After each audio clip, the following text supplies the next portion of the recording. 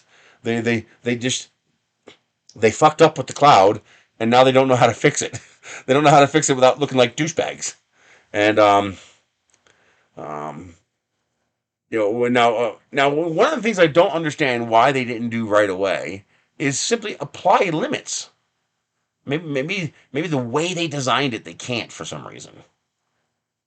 Um, I don't know, but what I do know is they have a legitimate, valid complaint and problem with their cloud service, which they offered free of charge, being abused by third-party manufacturers and software writers.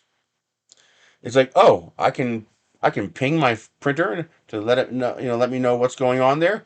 Oh, it lets me do it 30 times a second. Okay, do it 30 times a second. You only need once every 10 seconds, but fuck it, let's do it 30 times a second because I can. And now I got 60 printers. Oh, that's 1,800 times a second. And that's one print farm. Why hit it so hard? Well, I don't care. I don't have to pay for it. You see the problem? You see the problem? Okay, that's a legitimate complaint. If I were Bambu, I'd be losing my shit. I would have shut down the whole damn cloud. I'd be like, turn that shit right off. Personal, individual printer use only. I would have made it.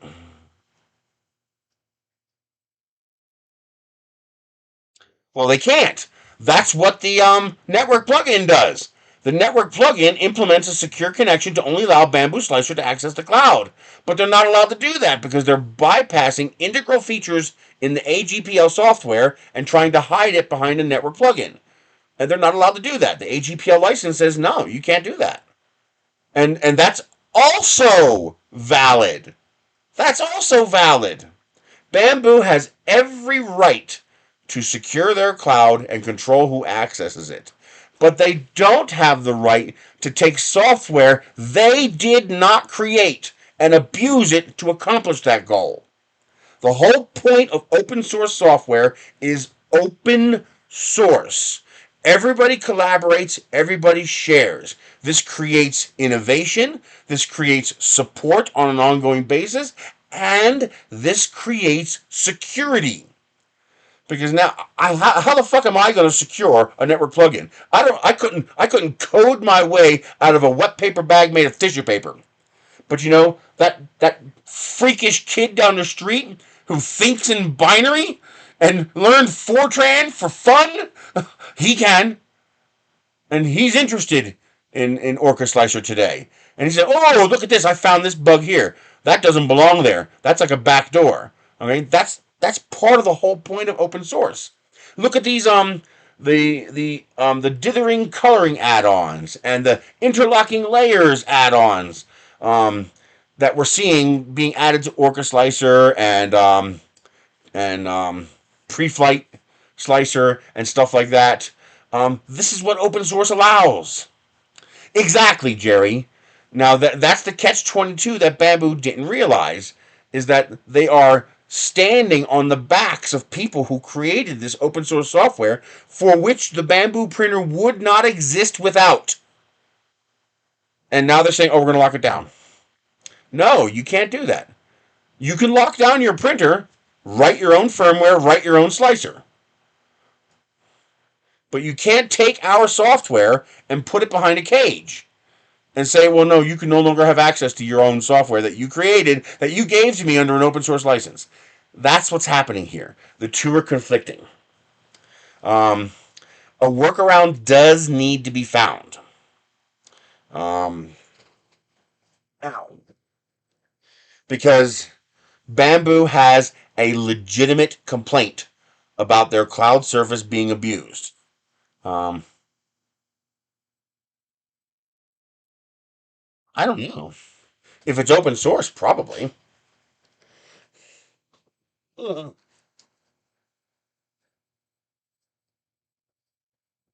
foot's leaking. Um, I mean, is that all the issue? I don't know. I'm nowhere near an expert enough at this stuff to understand the full details of what's going on.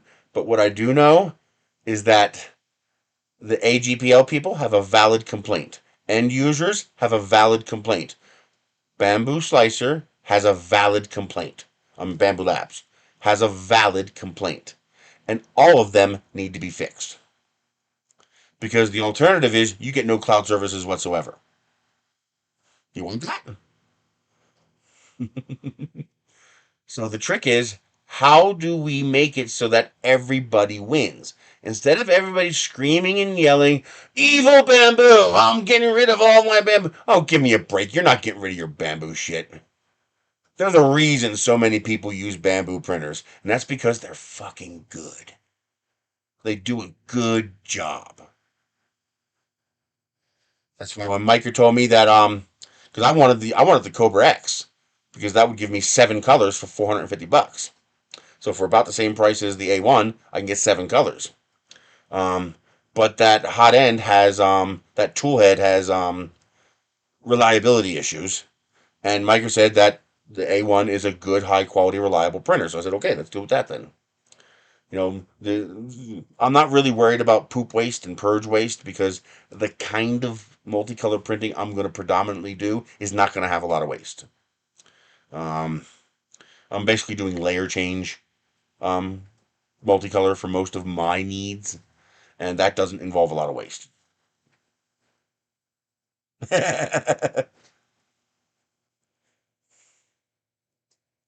Well, they thought they had a way of handling it. Okay, they thought, okay, and also I would like to see the AGPL people also come off their high horse.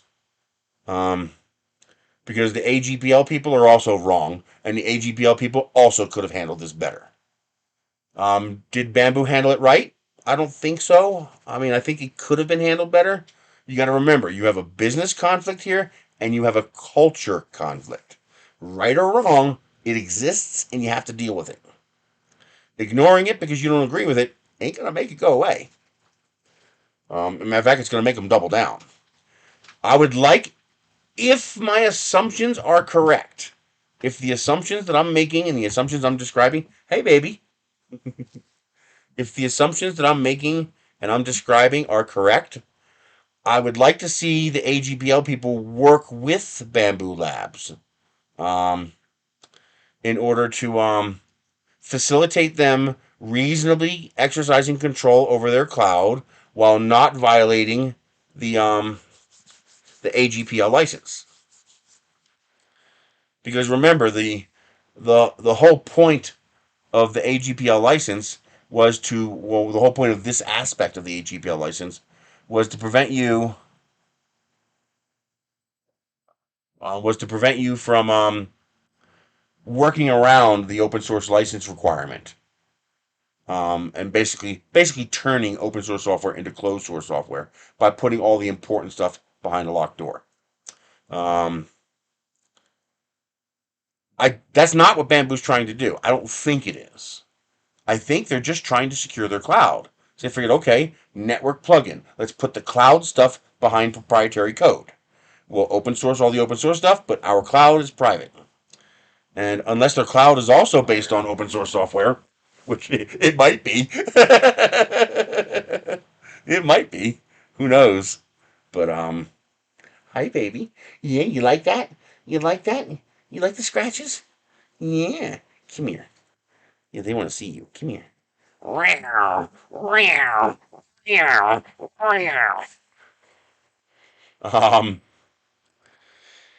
Um, assuming their position is valid and they're not just being total assholes, I'd like to see them work with them. Say, okay, what's the issue here? Is there a way we can work around this where we don't get screwed as the open source consortium and you don't get screwed providing this cloud service? What? What's the matter? What's the matter, baby? Yeah.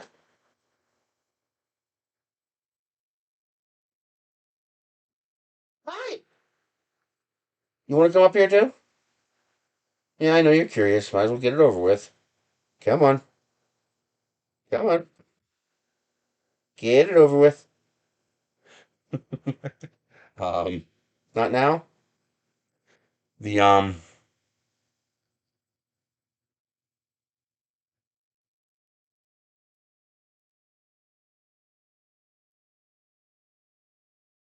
yeah, absolutely. The it wouldn't be that difficult for um someone to make a Chrome or Firefox plugin that will intercept that click on the Bambu Maker World website so that you can import directly into your K2 slicer or your Cura slicer or your Prusa slicer. And Maker World did help facilitate building that ecosystem. Man, they have a right to what do you call it? To reap the benefits and the rewards from it. The But again, we don't know enough about that. But the point is, I'd like to see them work together.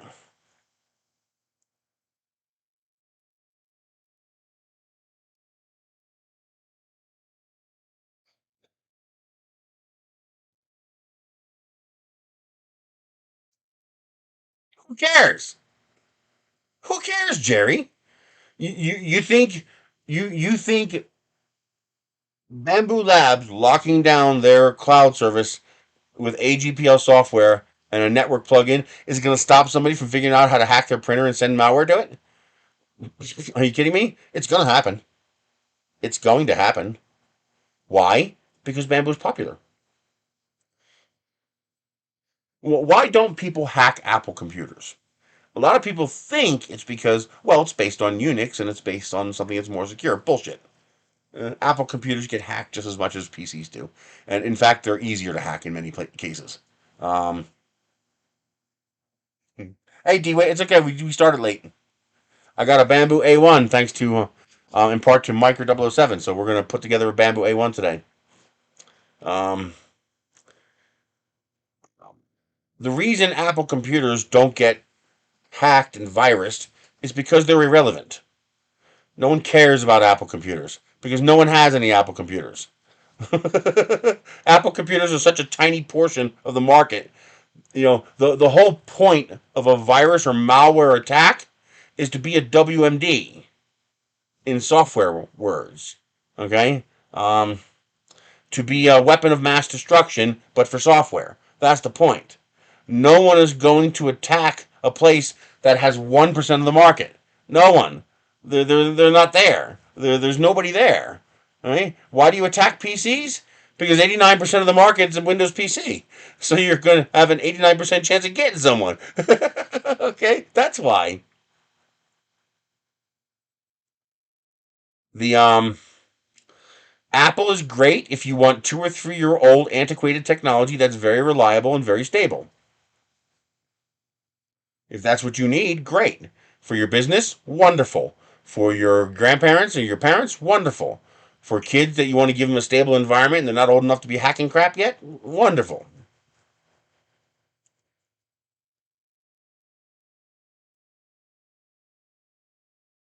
You can call it whatever you want. You're still wrong.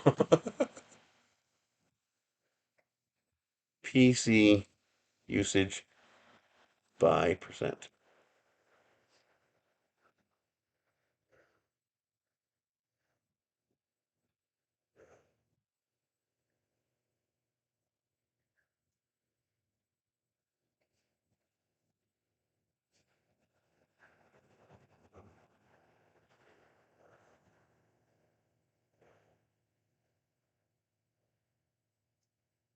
Windows is 63.6 to 70% of the market. Mac OS is 12.5 to 16% of the market. They're irrelevant. I don't mean irrelevant in the market. Apple is a huge driver in the market because everybody looks up to them. I'm talking about for attack, for viruses. You have a 70% market share and a 15% market share. As a malware writer, you're a moron if you write something for the Mac. Because even if you manage to succeed, you went nowhere. You got 15% of the market.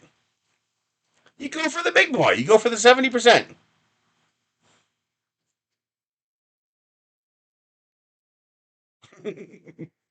the I mean, I've seen plenty of Macs that were awesome. That G4 Cube. Oh, I love that thing. Oh man, and that all stainless steel G5. Oh, that thing was beautiful. Exactly. Windows is the low hanging fruit, and Bamboo needs to worry about that.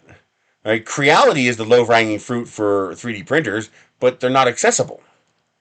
They're not online. Bamboos are all online. So if something's going to get malware, it will be Bamboo printers because they're the most. No, it's actually not less secure. Windows is typically pretty good about security. The problem is they're pretty bad about a lot of other things that result in people like me turning off the security because Microsoft doesn't play nice. They keep things very secure and updated, but then they include a whole bunch of garbage that I call malware with the security updates. And they don't let me get the security updates without the garbage that I call malware, so I take neither.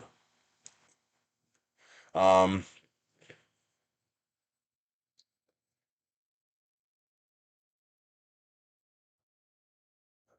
actually, Mac OS only has it's actually a worse split than you think. 8.19% of that 12.56% is Mac OS, and 4.37% is OS X.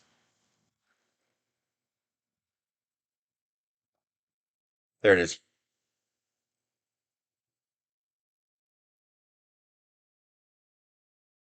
Now, an exception, note down here, note this exception down here, United States, depending on the demographic. Basically, rich people and executives. Because most of us plebes can't afford it.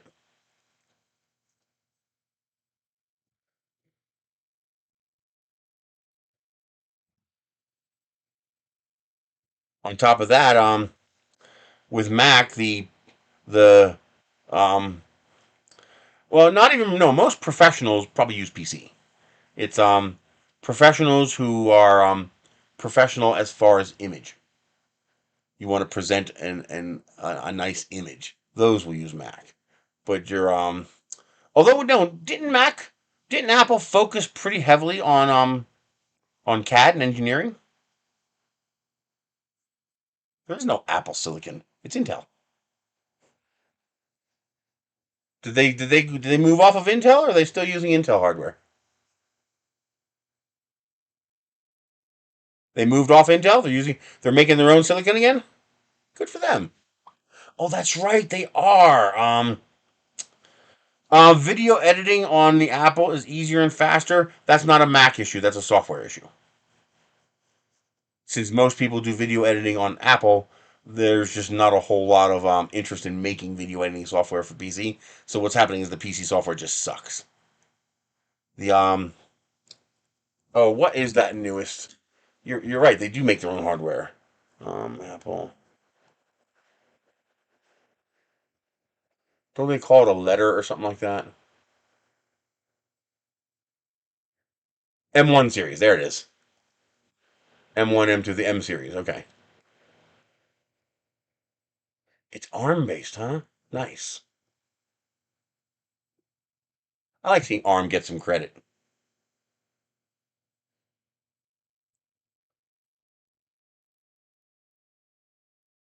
Well, that's a nice thing though. Because Apple is a complete lock-in ecosystem. People want to know why is Apple so stable? Well, first of all, you have to ask yourself, how does Windows work at all? The fact that Windows works at all is a miracle. Apple? I don't care about Apple. Of course, Apple works. It works on one PC. Apple has Windows has to work on millions of PCs. You know, when you restrict your hardware set to a very small hardware set, it's pretty easy to build reliability. I would be disappointed if there was any unreliable aspect to a Mac. It's like you're not designing for anything. How are you unreliable? So of course they're reliable. The fact that Windows works at all is just pure miracle. That's like voodoo magic. And one of the nice things about the Apple ecosystem is very, very reliable. But Apple works very hard to stop you from doing that. And what's the reliability?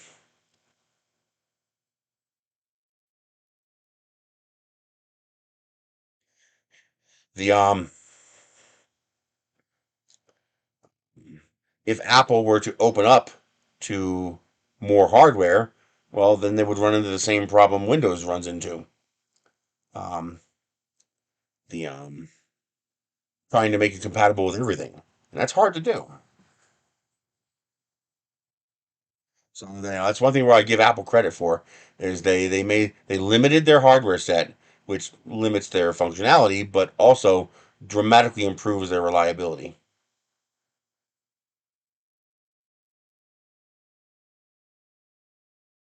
Hmm.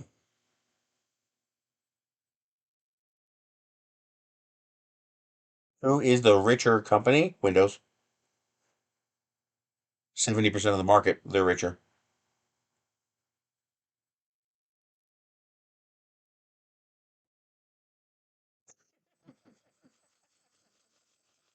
The I actually bought a MacBook Air once.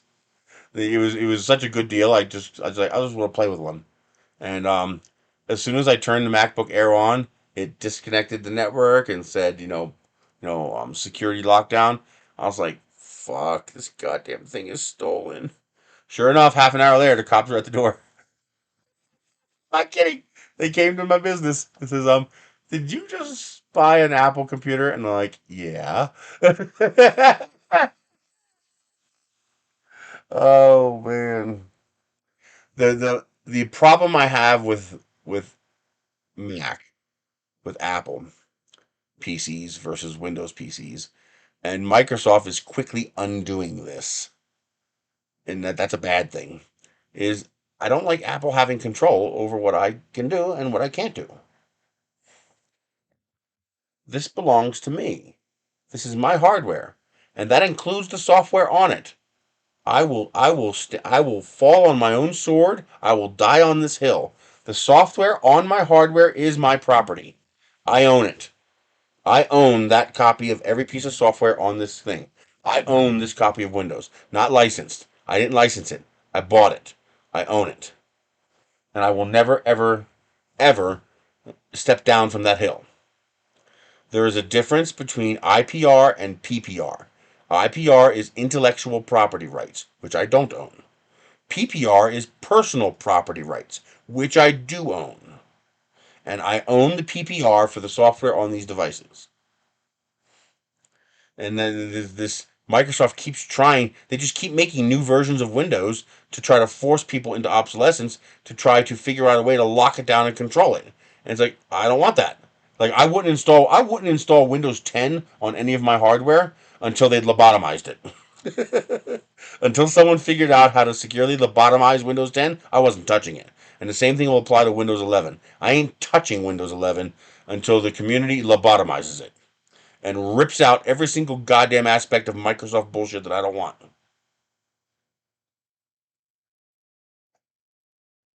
Apple might be ahead of Microsoft, but I'm talking about Windows ecosystem ahead of Apple ecosystem.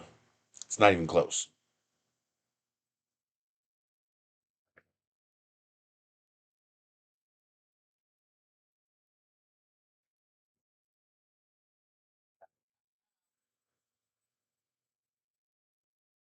You hungry?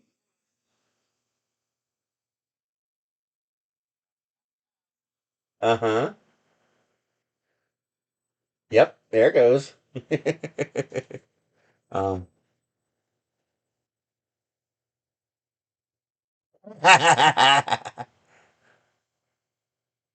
Any kind of cameras that can result in tickets piss me off. It's unconstitutional. I mean, that's why they're changing the tickets these cameras issue into statutory offenses instead of criminal offenses, because you go into court, the officer comes up with the camera, objection, hearsay. The officer was not there. It's hearsay. You're not allowed to do that.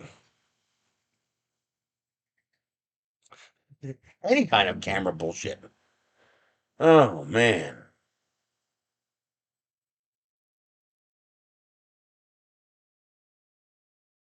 Yeah, but it works, and it sucks less than everything else. Linux just is not there. I'm sorry. I'm not. I'm not spending the rest of my life fighting with Linux. Is it interesting? Is it neat? Yes. Is it something I'm going to use on a day-to-day computer? No.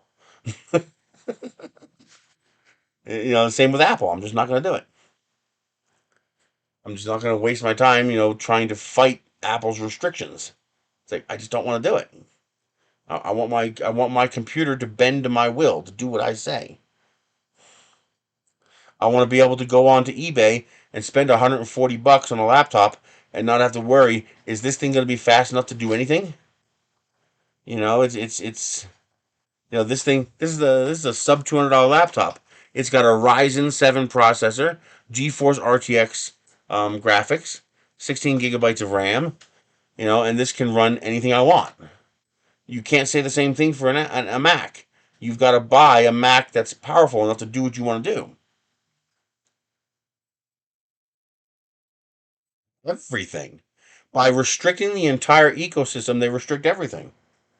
By preventing the operating system from running on older hardware, which is something Microsoft is starting to do, they force you to buy newer, more expensive hardware in order to run the newer OS, because the software you want to run won't run on the older OS. And Microsoft has finally figured out, hey, we can do the same damn thing. And they'll obsolete. We should still be on Windows 7. There's no reason we should even have Windows 10. Windows 7 was fine. Just get the back end working right. Basically, is Mac nice? If you're rich and you can afford the newest and greatest Mac and you could buy a brand new Mac every 3 or 4 years, yes, Mac is great. It's awesome. I'm not that rich. I love Windows XP. Oh my god, Windows XP was so light. I had software, two different programs that I ran that allowed me to just absolutely lobotomize Windows XP. I could get a Windows XP installed down to 431 megabytes. I had a Windows XP machine that ran my TV Sage TV server, four TV tuners recording simultaneously, along with an FTP server, an image server, and a media delivery server, and I had years of uptime. Years of uptime. I'm talking, my longest stretch was something like 500 and something days of uptime without rebooting Windows XP. It just sat there running continuously every day. And that's because I lobotomized the shit out of XP. I just stripped it of everything. And then, of course, the cable companies switched to digital, which screwed everything. Oh, not even close. Windows XP does everything Windows 7 does without any of the bullshit from Windows 98 and back. You get to a certain point where you're not really updating anymore. You're just making iterative changes. Tell me, what's the difference between Windows 7, Windows 8, Windows 10, and Windows 11? Don't talk to me about the UI. I could put that UI on any of them. Okay, tell me on the back end, what's the difference between 7, 8, 10, and 11? Well, we can force you to upgrade because we can make sure that the old software won't run on this software. That's it. That's what they did.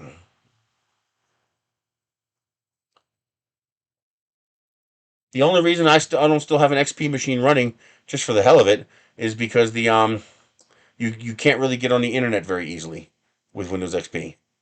because of the SSL change that occurred. Yeah, Windows 3 sucked. Windows 98 was okay because it was a well refined Windows 95, but it was still lacking a lot of things. That's what I run. I run Windows 10 on everything. There's no reason to run Windows 11. What does Windows 11 offer besides intentional lockout that I need? What does it offer? Ooh, what benefit is there for me to run Windows 11?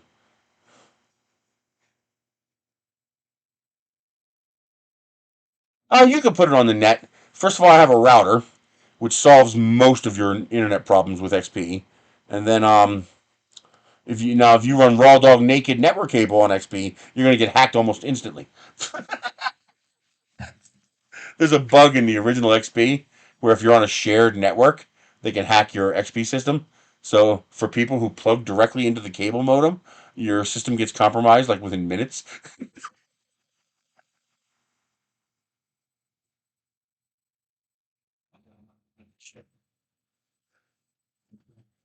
But why? Because it was so damn popular.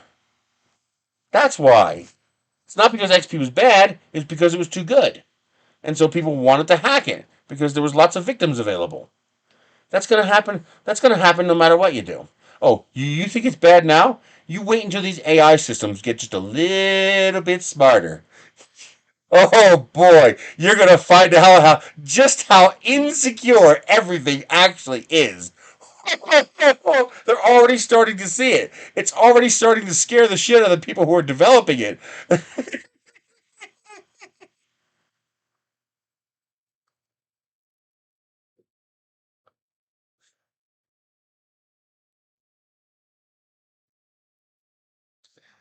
Yeah, the optimal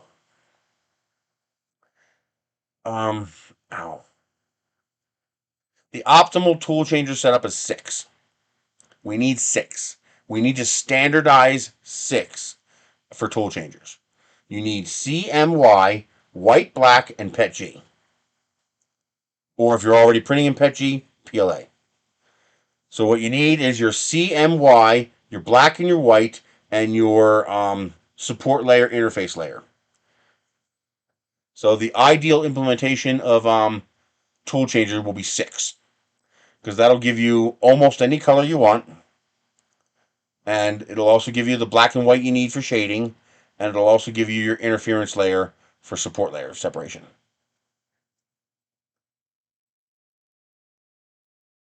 And what they need to do is they need to get this to work on something this size, because not everybody can justify buying a $2,000 printer that takes up half the desk.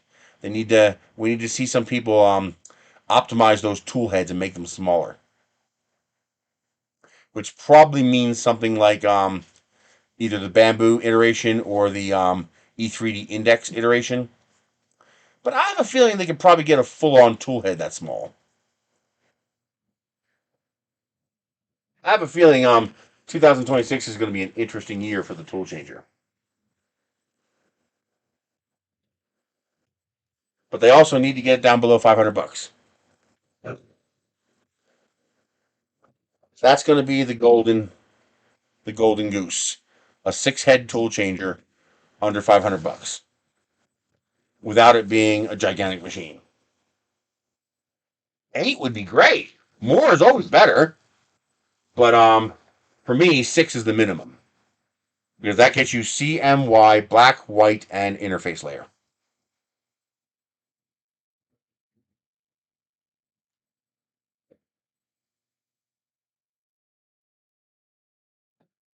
Okay, what do we got here?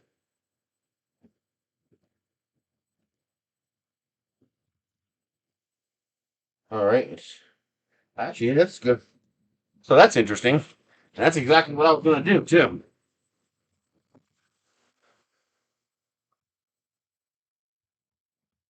Second screen, cam 2. So this is interesting. That's a little sticker on there telling you what to do. It's telling you ball this plastic up and slide the whole thing out. That's a nice little touch. It costs almost nothing. Good touch. The problem is, it's pure dumb luck I saw that. I mean, I was already going to do that because that's just what I do when I open these things. But it would be nice if. I mean, well, let me double check. Is it on here? No, it's not. That is not acceptable, so I don't count that. There should be a cheat sheet, a quick sheet that gives me these basic steps, but that still is a very nice touch. I like that. Little sticker telling you to bag it up, pull. And then you really should say pull or something, because it's like, okay, I've wrapped up the plastic, now what do I do? Yeah, the index looks nice. Oh, they have it on both sides. They have the sticker on both sides. Now, it probably wouldn't be that hard to print instructions right on the cardboard. It probably wouldn't cost all that much. They're already doing custom printing, so print the inside. Tell people to remove the tape, bunch up the plastic, slide the entire machine out, just like that.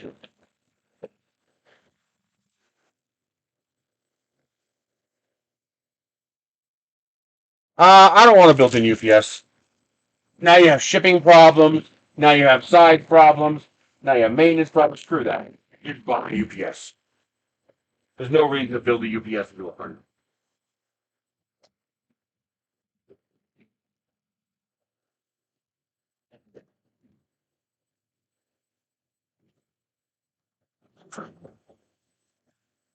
Okay. And of course, I'm knocking everything over. Yeah. Yeah, built-in UPS is a bad move.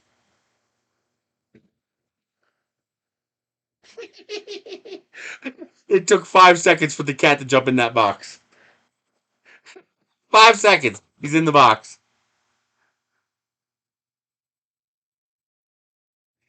Carbon fiber filament is basically useless. It's for decorative stuff. Unless you're printing like nylon or something like that, there's no real benefit to carbon fiber. I love cats doing cat things.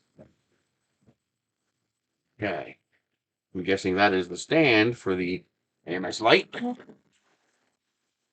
That looks like the print bed.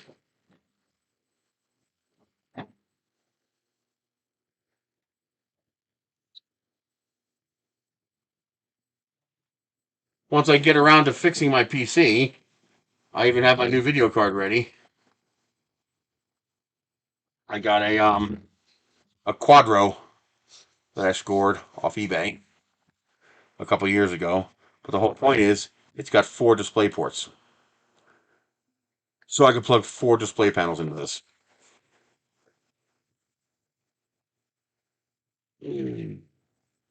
Okay.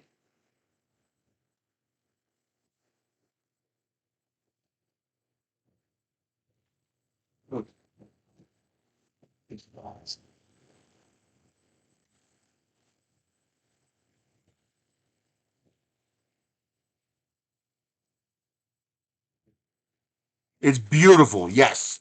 It's a cosmetic filament. It's not an engineering filament. There are exceptions. Oh, this is nice foam. Damn. Good job. There's nice foam on this. It's not the stuff that just comes apart. It's it's more like EPP foam.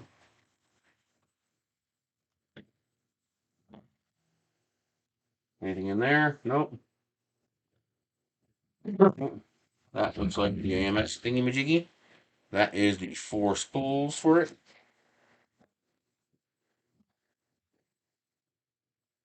Keep these in order just in case that's important. Anything on there? No.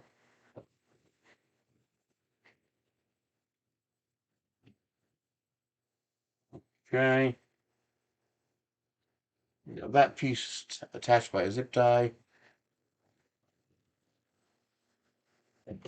Come on, Bambu. Really? Don't even bother. If you're not going to include at least a 250 gram spool, just don't even include that.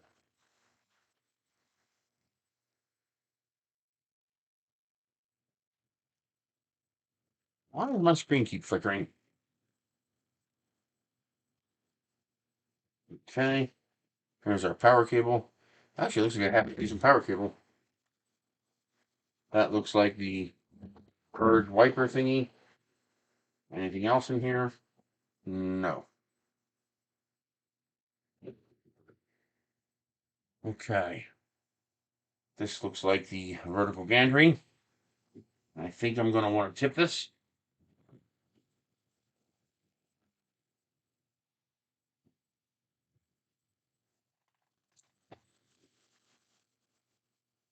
Come on. Bamboo branded bag.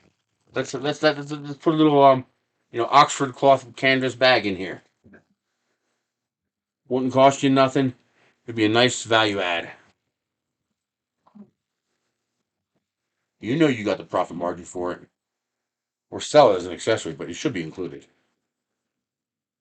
Okay. Anything in here? No.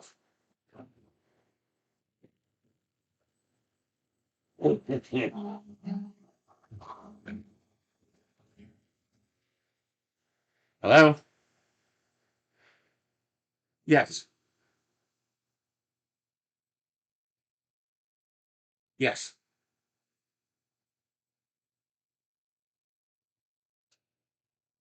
I guess so. I didn't know I ever transferred out of Edgewood. My doctor moved to from Edgewood to South Broadway. Well, he moved to UNM. So whenever I would go down to South Broadway for the lifestyle um medicine thing, I would see him at the same time.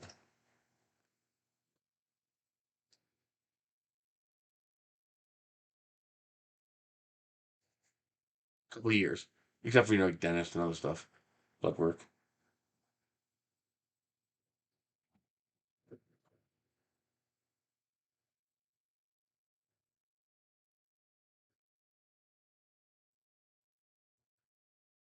Oh yeah, it would probably be good to have my leg looked at. I have when I was 17 years old, I got sunburned so bad it almost killed me. I have scar tissue that's permanent now from that. So the skin there is scar tissue and it's really really thin. And now as I got older, like this it's happened twice now. Um, I think they call it edema, where you retain a bunch of fluid.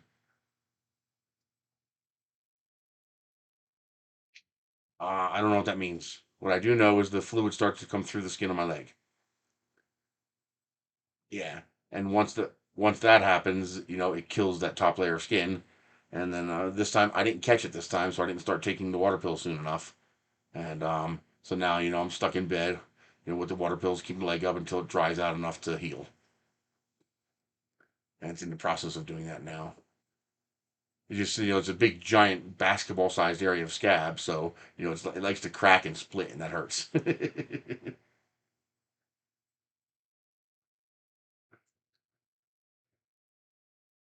It looks like it's healing the same way it did last time, so it's probably going to heal fine.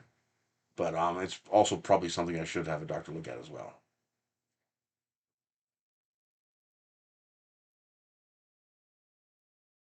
Okay. Okay. Okay.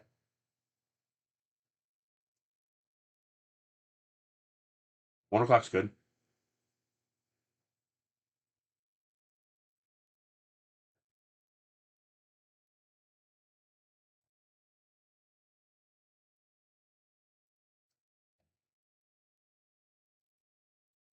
June 23rd, 76.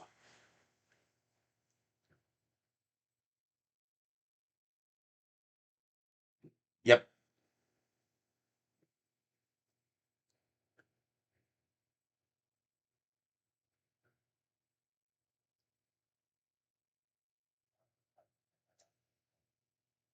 What's that mean? Oh, both. Yeah, the left one's already healed up because it wasn't burned nearly as bad. Oh yeah, yeah, yeah. It got so bad I had trouble getting in and out of the car for a while. And I'm like, what the hell's going on? And I was like, oh my god, I'm holding water. And I started taking the water pills he gave me again. And but by the time I started taking them, it was too late. He said that the dose I'm on is low enough that I should just keep taking them. So that's what I'm going to do.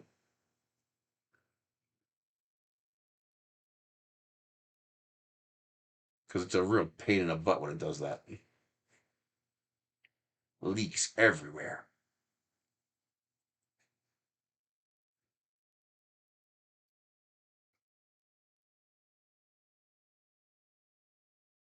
Hmm.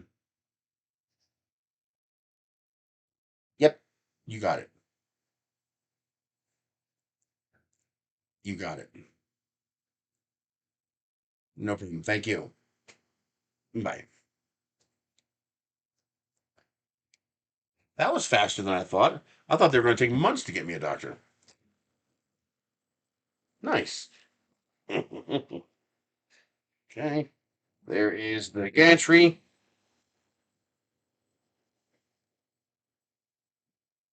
What did I just drop?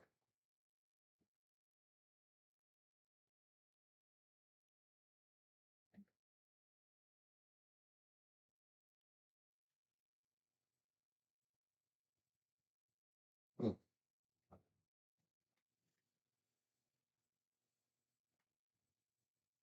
Hmm. No idea where I dropped.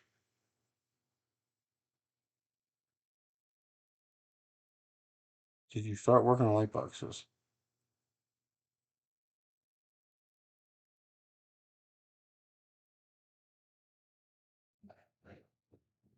Boy, this is light.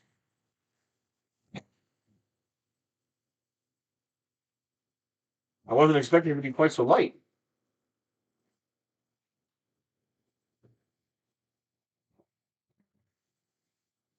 Okay.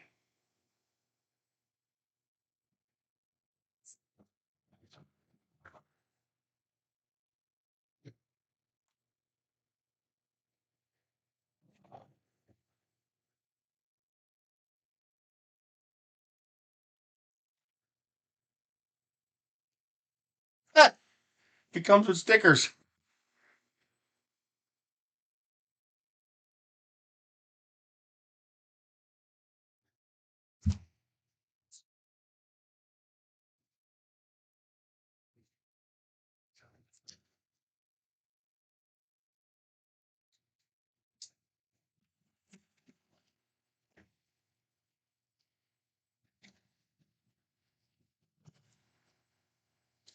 Okay.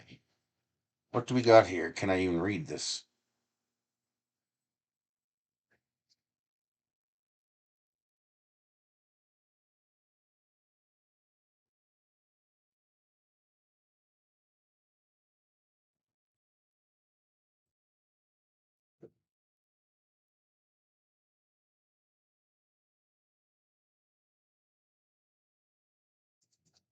Okay.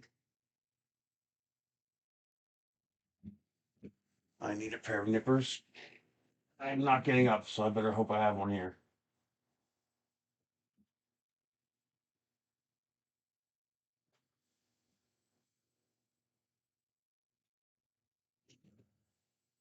Mm. PLA. PLA is a surprisingly good engineering filament as long as you don't have anything that needs creep issues. It's 36 megapascals, so it's the strongest plywood. The next best material above that, in my opinion, if you need light structural duty and you just need a little bit of temperature tolerance, PETG. And if you need no creep, high temperature tolerance, relatively easy to print, you go ABS. That's what I just said. If you don't have to worry about warping and heat or creep. No, get down. What are you going to do? Huh? What are you going to do? Huh? You just going to sniff everything? Probably exactly what you're going to do. Okay. That's a solder sucker. You don't need.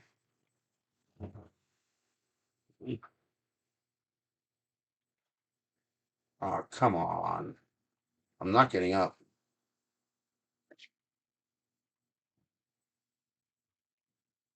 Too painful right now.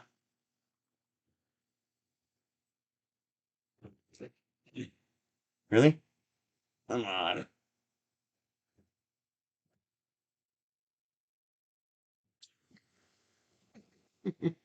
Crazy freaking cat.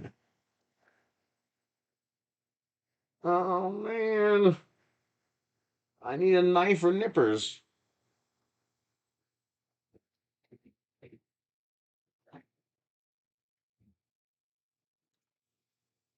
Hey, I found my flashlight. I've been looking for that. There's a knife. A knife.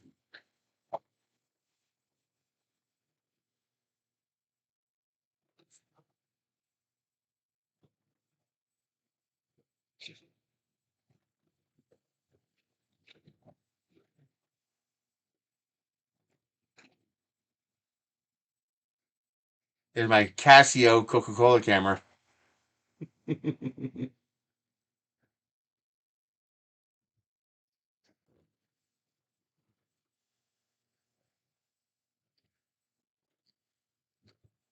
Get off the keyboard, damn you! Really? Damn it, cat! Come on! Cut me some slack.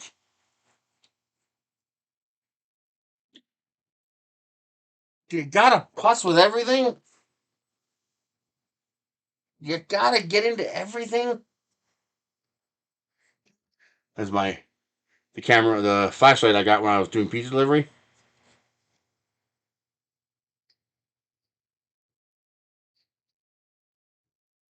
Yeah, no. If you're doing something outdoors, you don't want to be using PLA unless it's a light color and it has lots of structure and infill. Then it's not going to warp at all. Like for example, I printed a J1772 socket mount for my electric car, and that was screwed into the side of my building in New Jersey for 5 years. No problem. 4 walls, 25% infill. It was fine. No, you cannot leave PLA in the car. Yeah, PLA in the car equals dead product.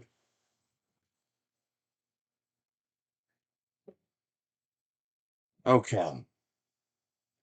Where the hell did that bag go? There it is.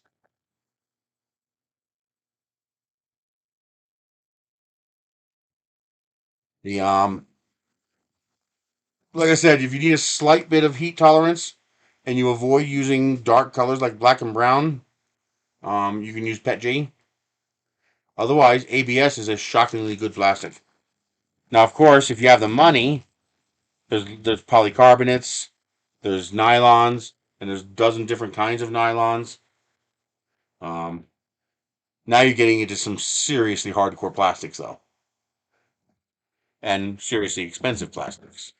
But they'll hold up if you print them correctly. Okay, what do we got here?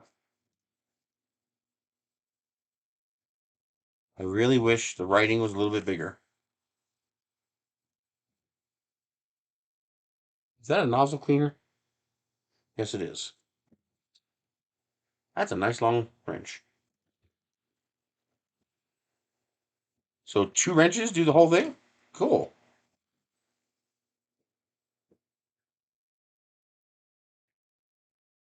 Okay.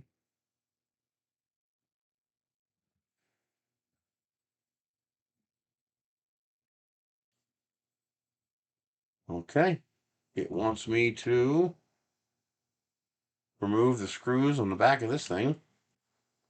So there are 2 plates that are screwed into the printer that hold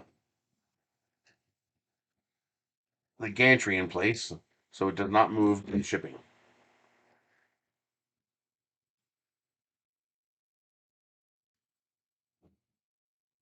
which is a very good thing.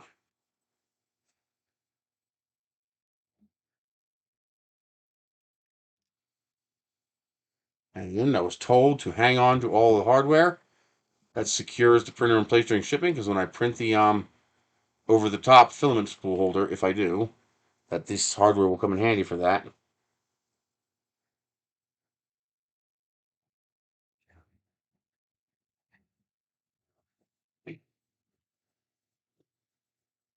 Okay, how do I get that out?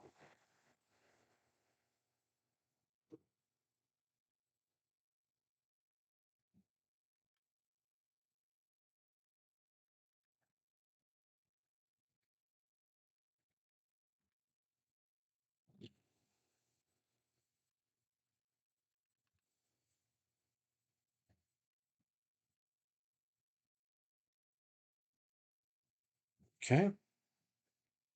Remove the 4 Z-axis.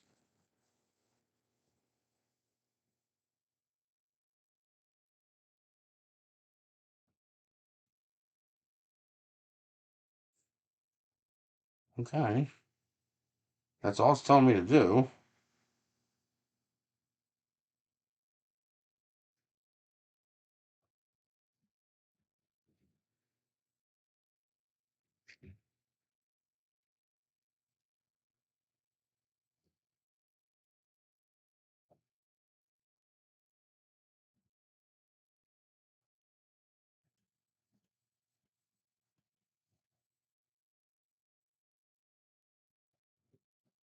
You get rid of this cardboard.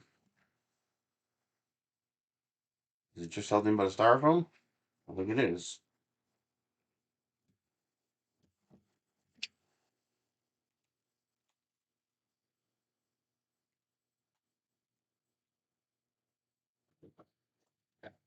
Seriously? You asshole?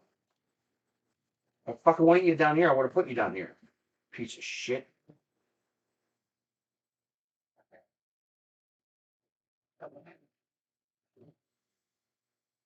Okay. All right. Am I missing something? How do I get that off?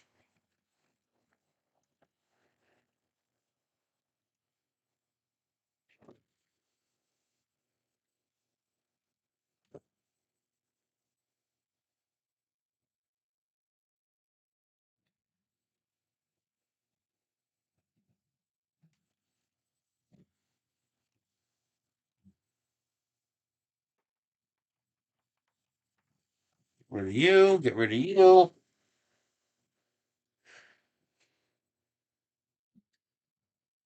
How do you get these clips off?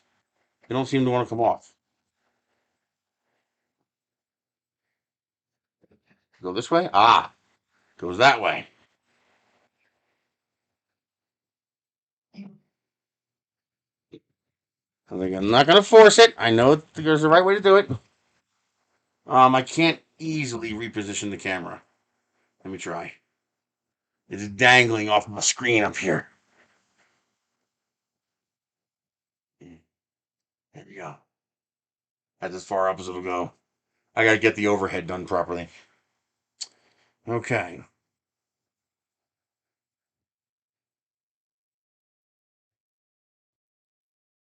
No, no.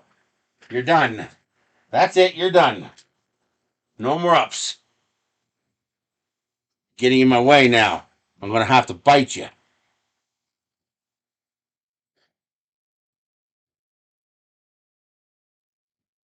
Okay. Yeah, that's where I normally have it. I have a rod that sticks out on the antenna there, and the camera points straight down. I just don't know where that is.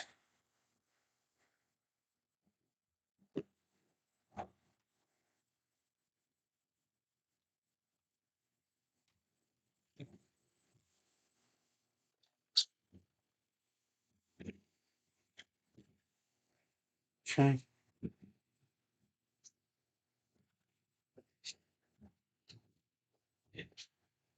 Okay. Now what? Remove all packing foam, cardboard wraps, and zip ties. Okay. Your picture is backwards, Bambu.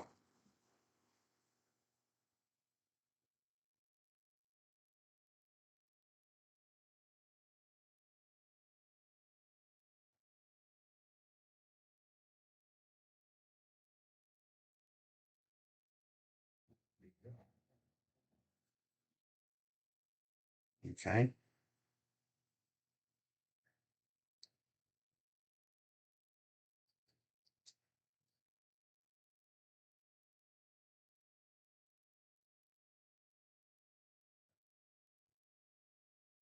Ah.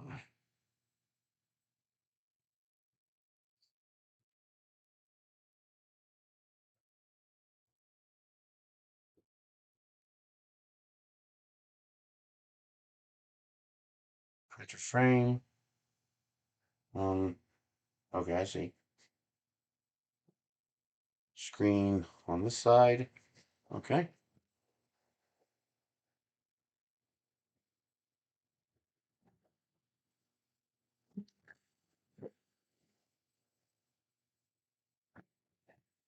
Yeah, it's gotta go up.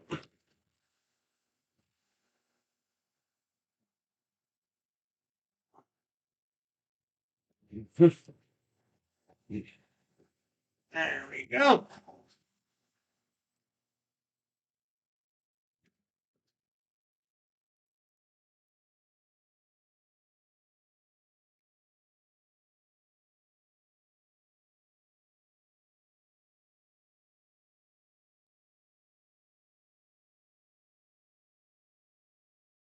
The diagram 3 is not clear.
Mhm. All right. There's folding tape that was not mentioned. That was not mentioned.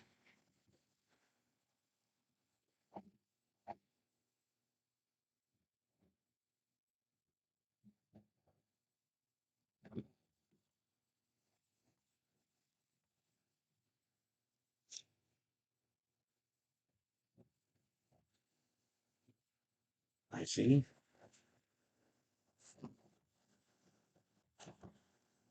There we go. That looks like it's good.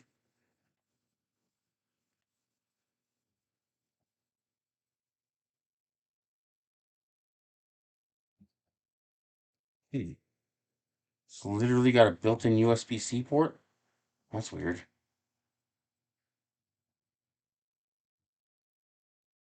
Oh, I see. So white goes to white.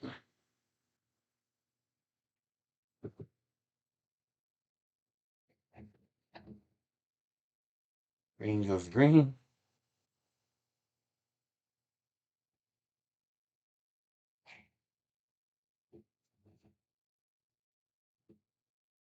What am I doing? I'm plugging in the wires in the module underneath here. You can't see that yet, though.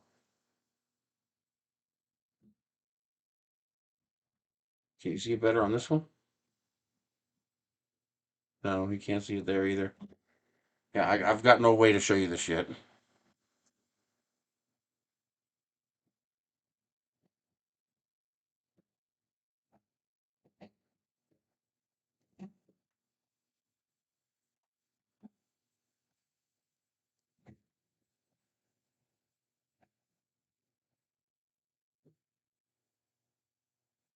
This looks like it should slide. That's a captain screw.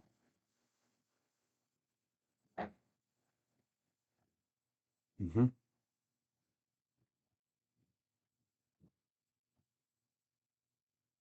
That is not lining up.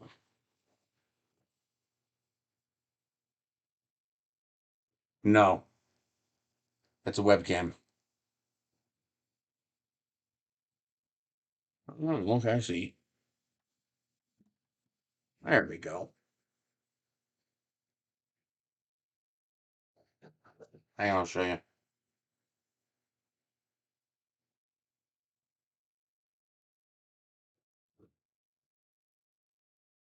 It was that.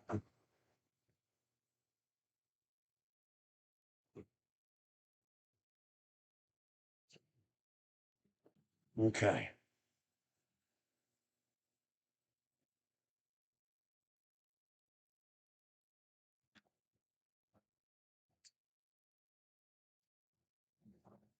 Okay. Oh, that needs to go in there. Doesn't. I think it does, but oh, there's a channel. I probably skipped a step, or I skipped ahead. I'm betting you the next page actually tells me to do this.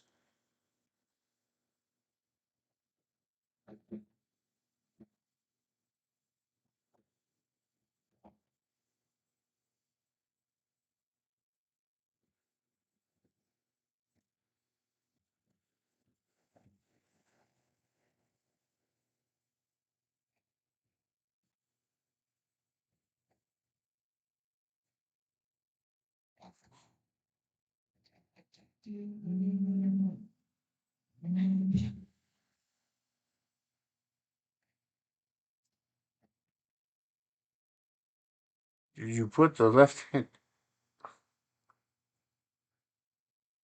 Is there a difference? That would be very strange if there was.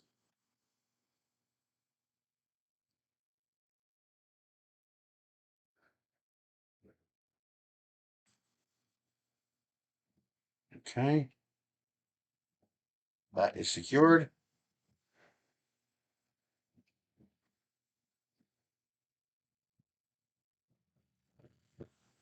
Okay.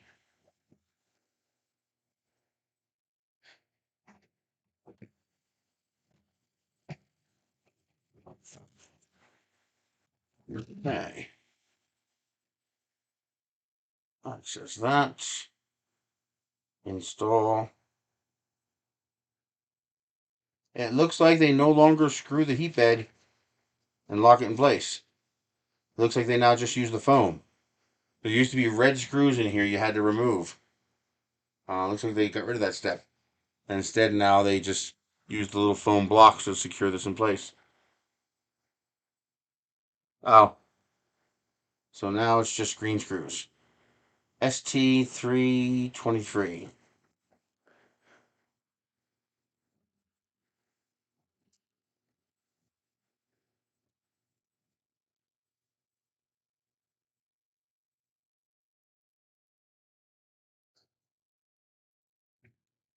Why is it so damn hard to read? That's BT323. That's 10 of them.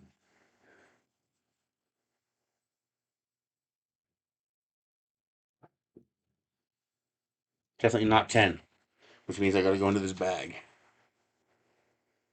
No, this is brand new. At least it should be. ST323. Okay.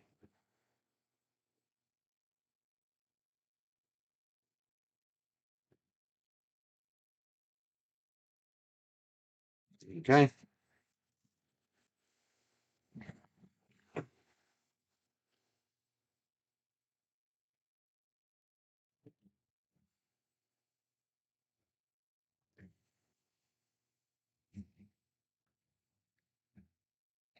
Okay.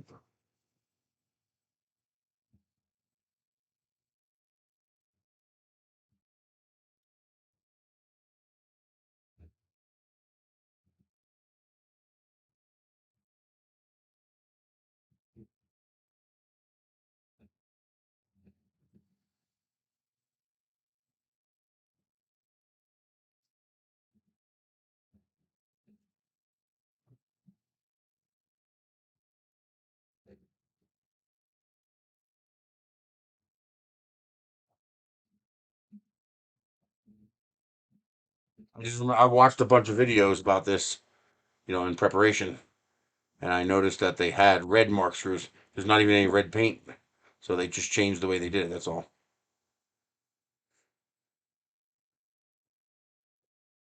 Hey, if you could do it with fewer parts, that's a good thing.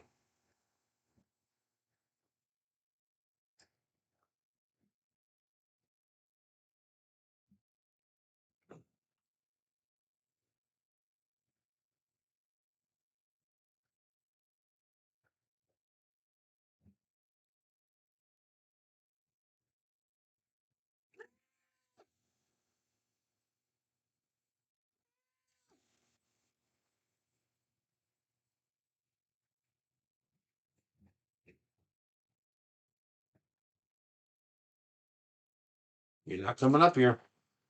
Well, you know that.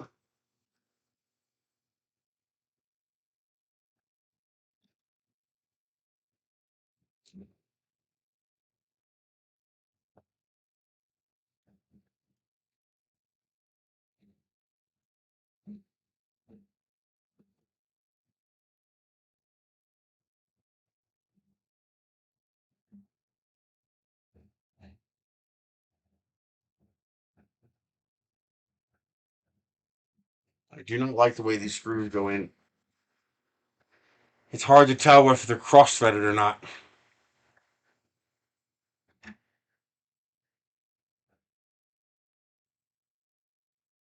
That one went in really good.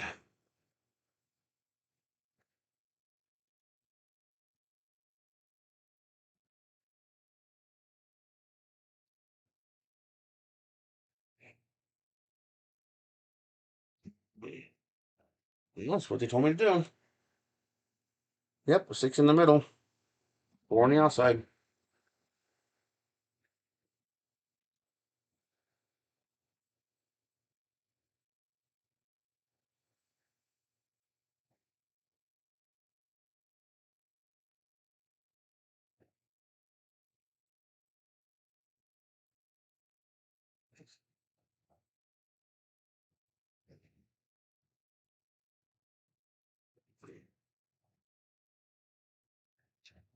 Ouch.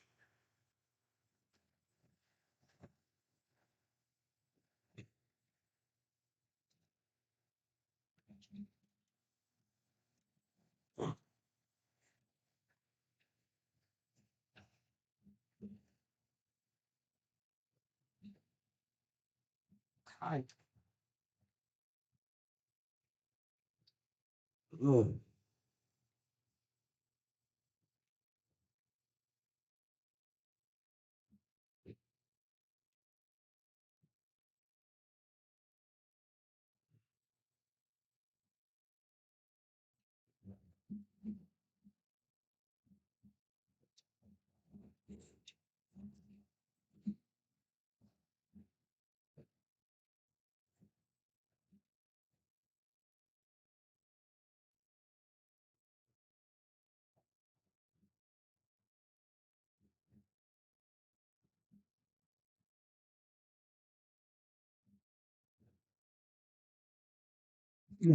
They figured out a way to reduce cost of assembly.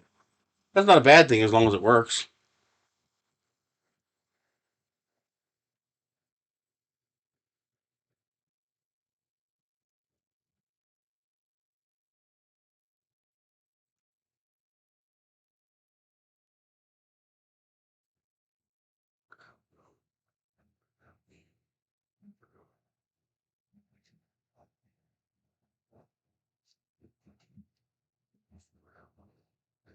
It doesn't really cut costs so much, but it does make it easier for the end user. Okay, that does that. Push the bed to the forward end, and there are 2 more screws. Oh, I think I got those. No, I have 2 left. Yep, there they are.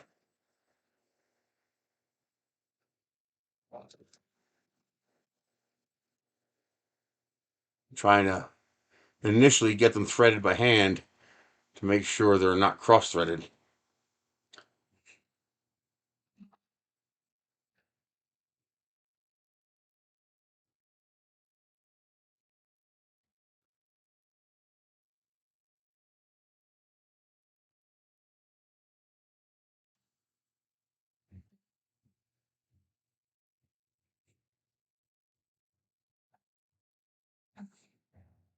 Yeah, that went in nice. Yeah, real nice.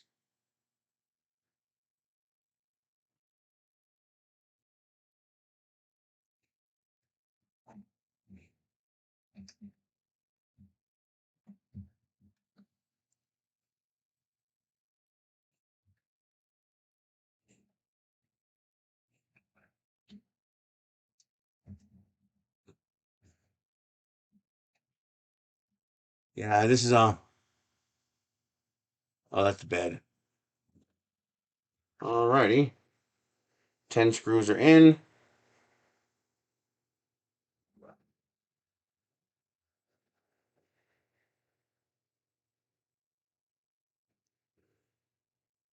Yeah.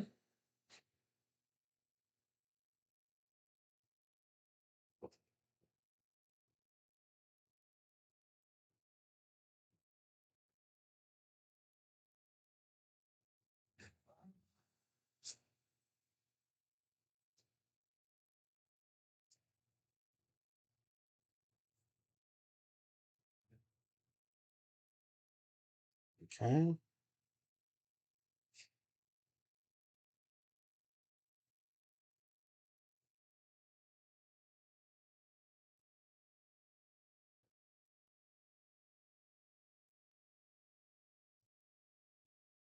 Yeah, I jumped ahead a step.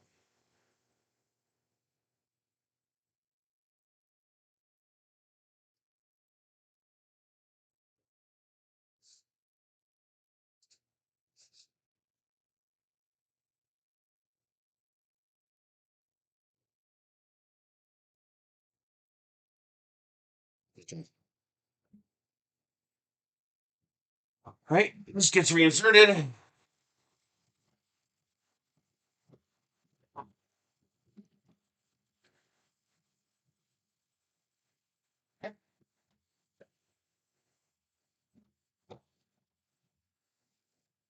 Okay. I wonder what this is for. Oh, that's to make sure you don't push the printer back too far, so it doesn't bottom out and break your. So if you push this against the wall, you don't break all your cables. That is smart. That is such a small thing, but such a big deal because that stops you from breaking your IEC, from turning it off, from pinching this cable, and from pinching your AMS cables. That is a good move right there. That's so that when you do this, it can only go so far. There should be a second one over here because there's nothing to stop this from going like that and damaging that AMS connection. So, Bambu, if you're watching, add a second one of these over here. I'll print one and glue it on there. Okay.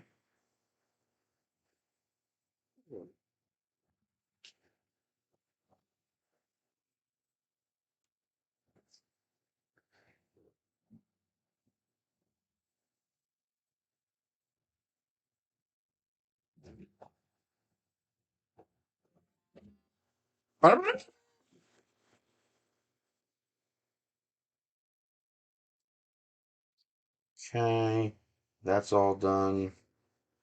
That's all done. Green has been rotated. Okay. Push the tool head to the middle of the rail.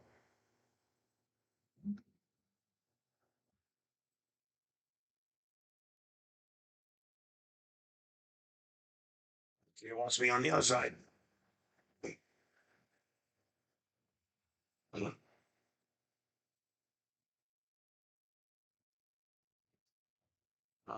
Okay.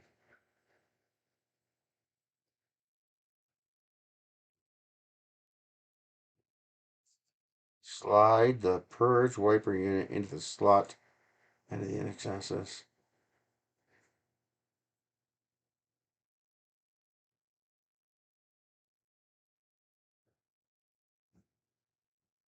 Um, where is it?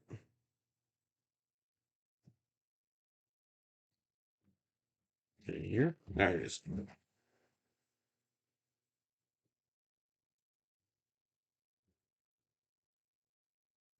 Okay.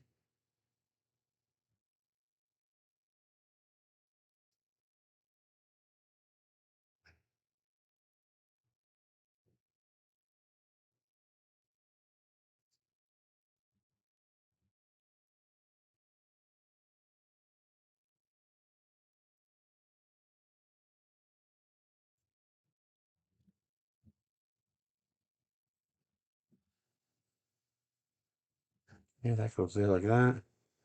And there is the screw hole there. Okay. So there should be an M312.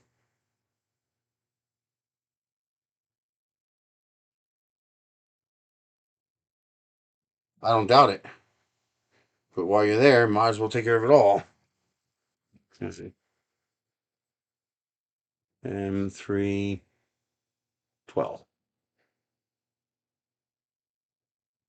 Suggestion, Bambu. Double the size of all the lettering on these packages, please. You've got plenty of space, especially the numbers. The M3-12 part, double the size at least. You've got all that space, fill it. Fill that white space, making those numbers as big as you can. So us people with sucky eyes can see it. Please.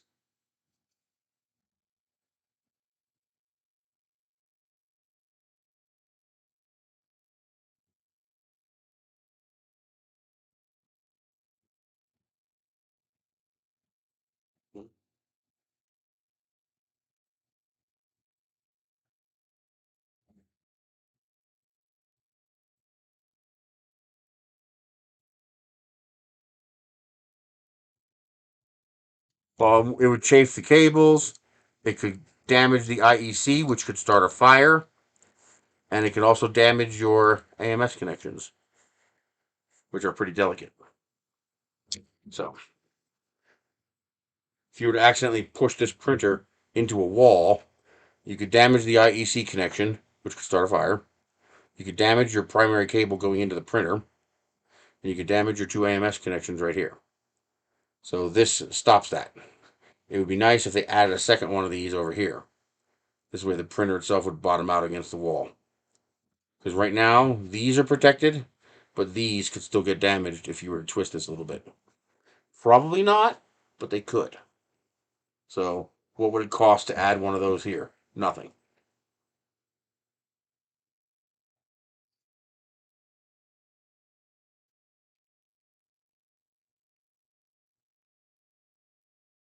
Okay. I think I'm done back here. Where the printer assembly is actually next to nothing. The AMS has more assembly than the printer. Hmm. Okay.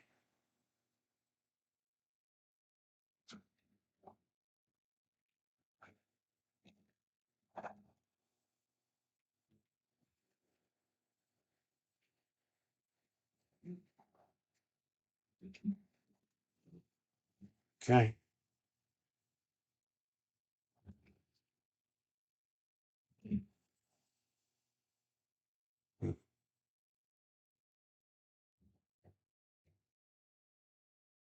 Oh, you used a micro SD card.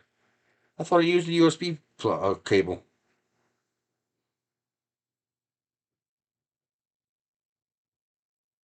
Looks like 32 gigabyte. Thought it was a USB port. I actually prefer the little micro SD card right there. Nice and close up front. All right. Looks like next is to assemble. Bastard. Assemble the AMS.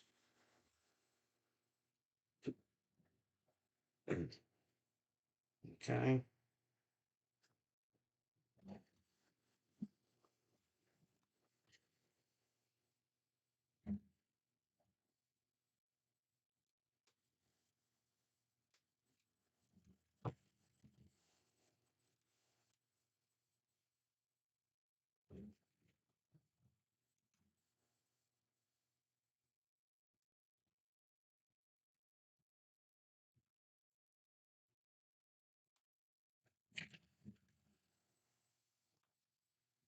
Okay.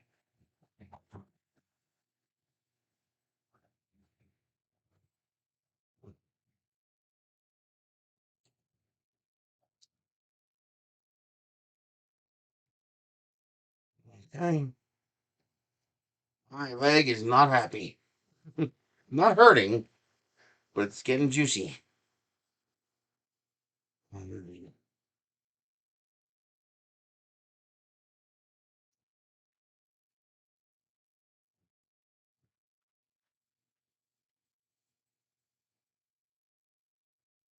not looking happy.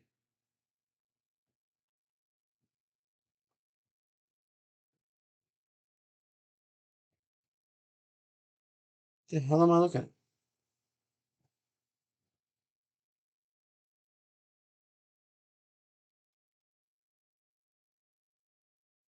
No. Shoe.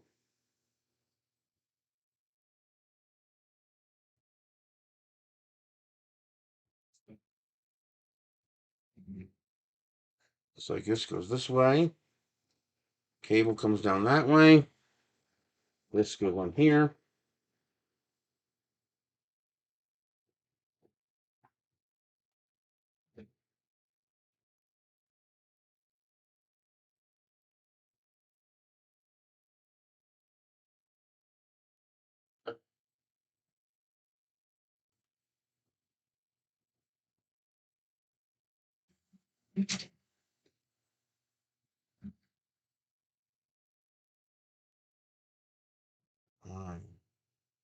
BT3-8, I think. The 23s. BT3-8 should be 6. I guess so. Yes. We should have this running in less than half an hour. This really shouldn't take that long.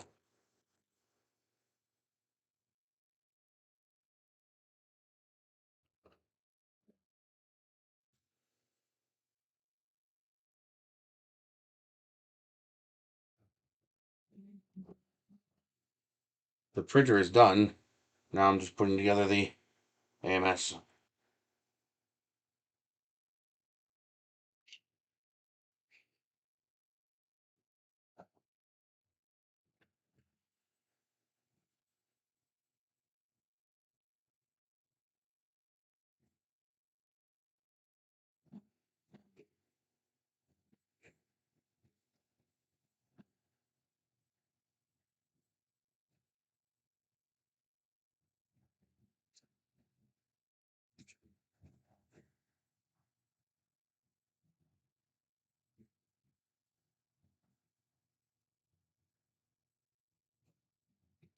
I believe they are threading plastic on plastic for this AMS. That's a little on the cheap side there, Bambu.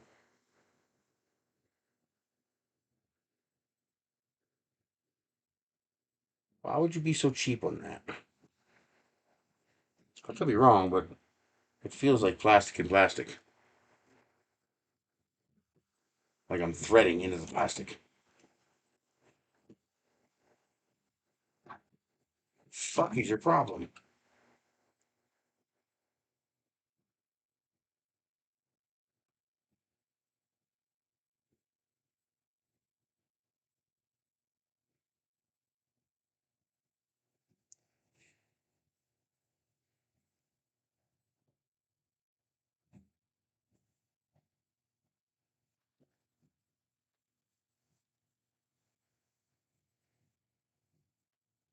Mm-hmm. Yeah, that feels like plastic on plastic. Like I'm threading into the plastic.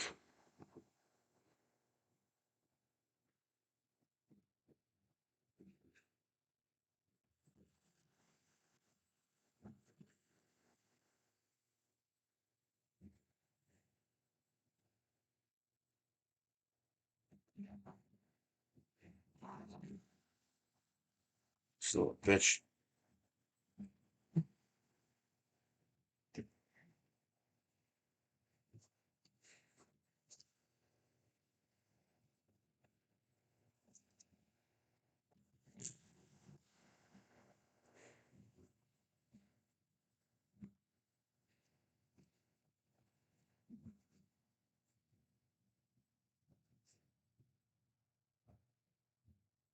Yeah, I think about 4:30 will be good.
Oh, I see.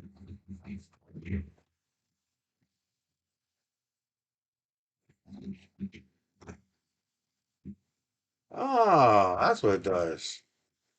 Just a little bit of rebound.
I think that's it.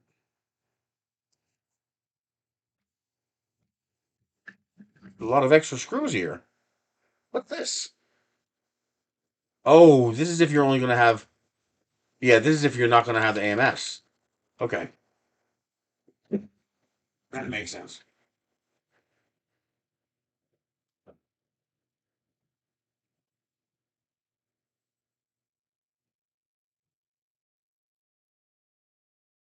Again, that's if you're not going to have the AMS.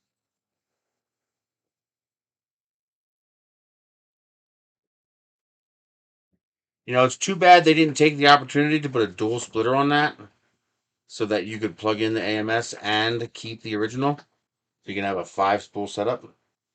That would have been nice.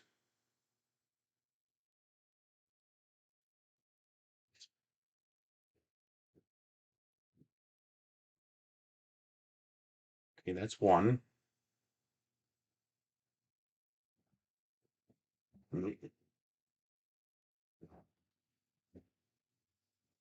One, two.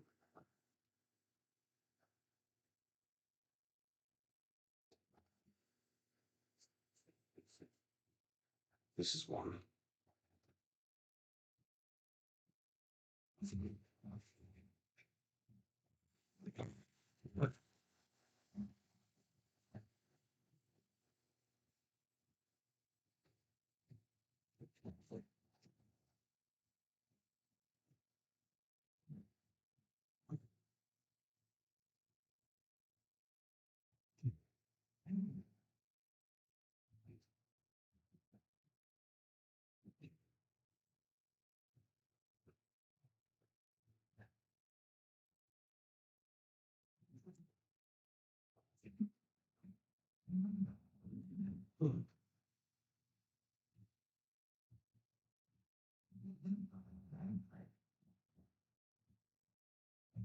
Did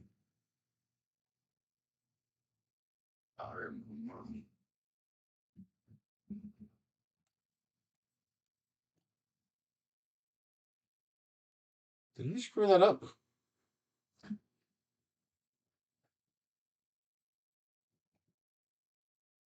Yeah.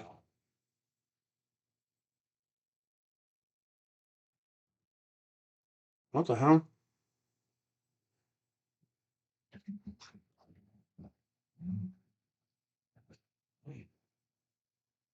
How did I screw that up?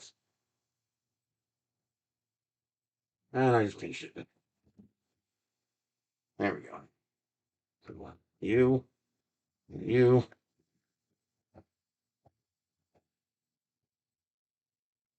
you, and you.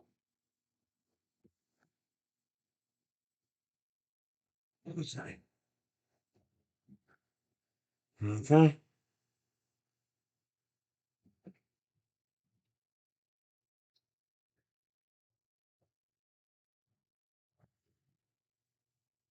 No more. It's got a rebound. There's a spring inside these things here. There's a spring inside this here. You watch. See?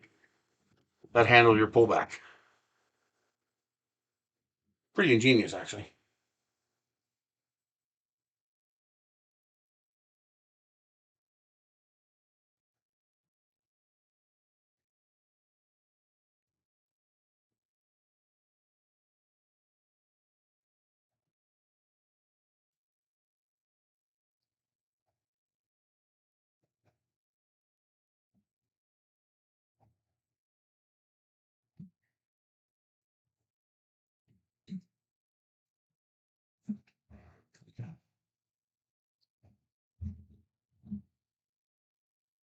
This.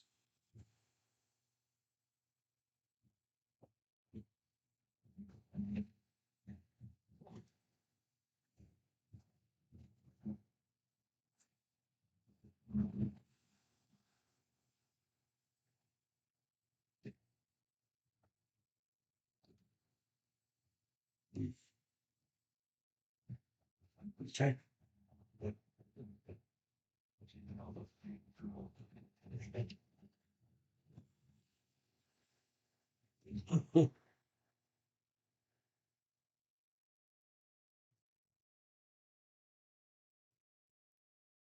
This should be PG, yes.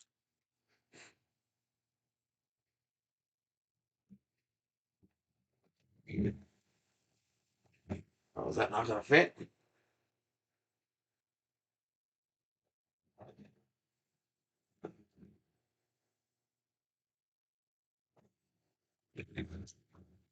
Oh, it's okay.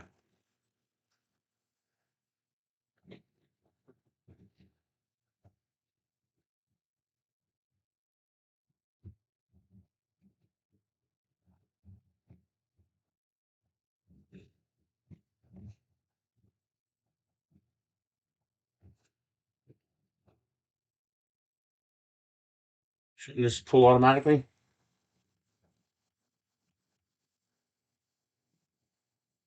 Am I doing something wrong?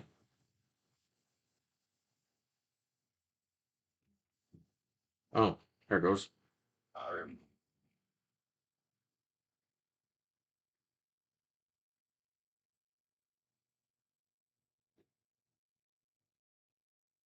Okay.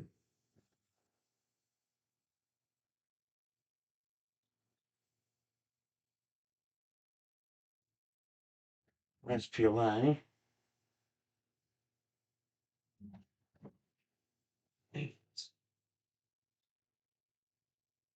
That's PG.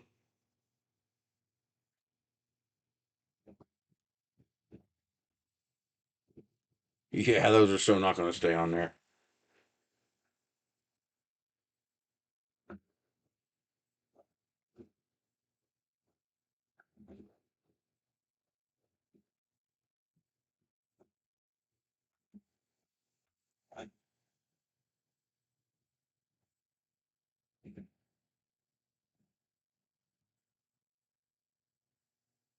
Okay.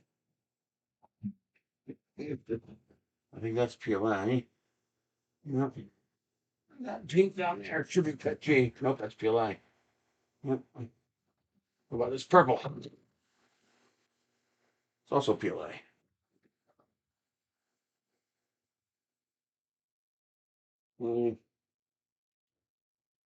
That's PLA. Do I have any more PETG?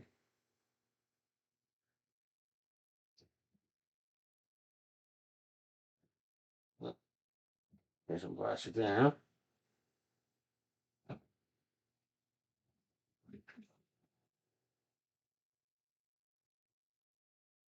That is ABS. Yeah, I can stuff some ABS in there. Yeah. Let's stuff some PLA in there and some ABS in there. We'll print all the plastics. The splitter is on top. It's already installed. The four-way splitter.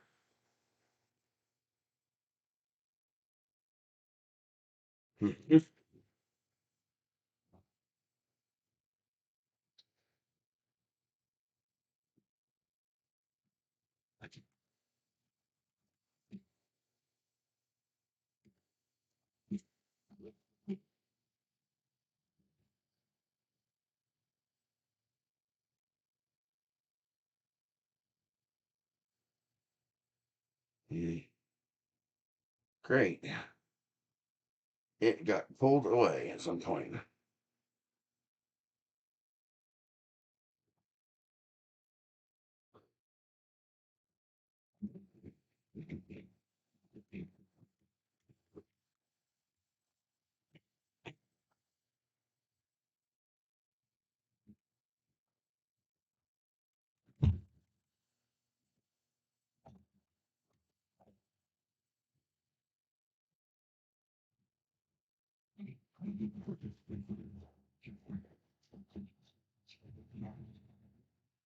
Okay.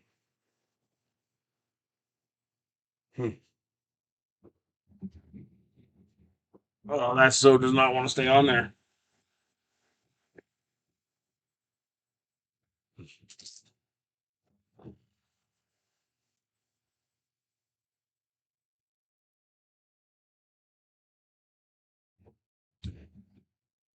What's this?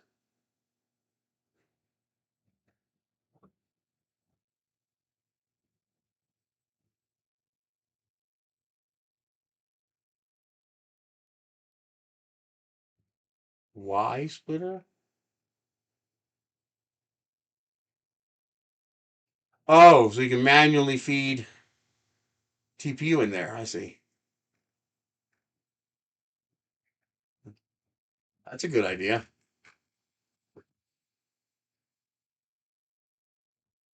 That's a very good idea.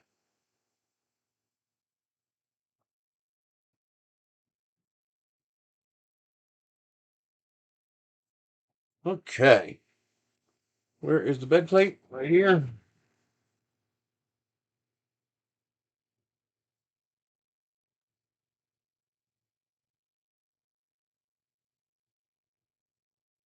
Yeah, you can just mount the cooler on top.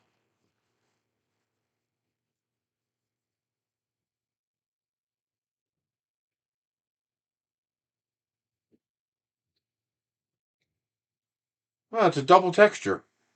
I was hoping to be one smooth and one texture. It's kind of annoying. Why wouldn't you take the opportunity to do a double texture? Okay.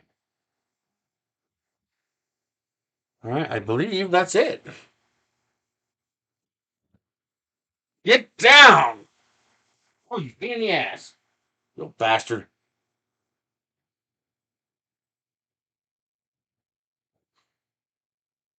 Okay. I think I should be able to figure this out. English. Oh, let's get you separate the screen here.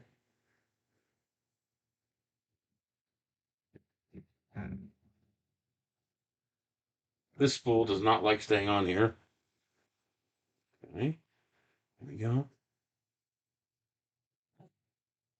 North America. Yeah, we'll connect to Wi-Fi. Only 2.4 gigahertz? Come on, that's lame.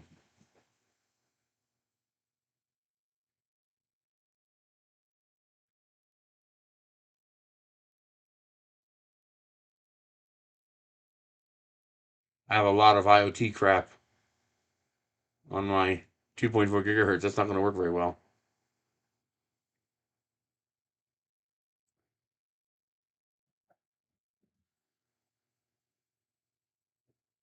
Let's see here. Oh, do I have that installed on here? Oh, man. Tools.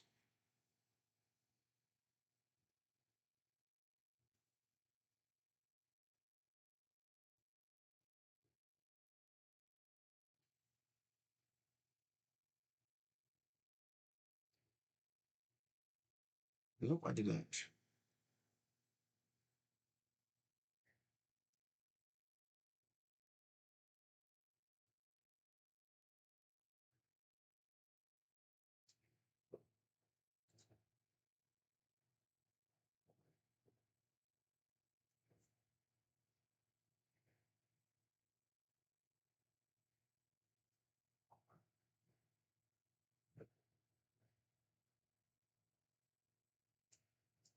Mm-hmm.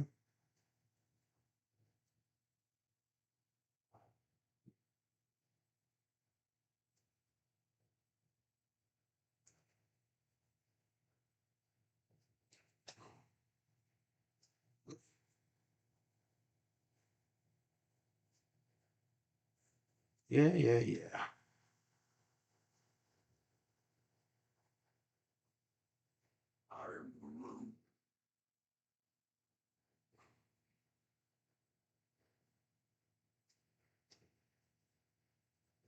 There it is.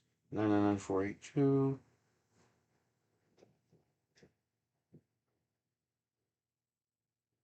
Okay. Now, how do I scan that? Devices. Bind printer. There we go.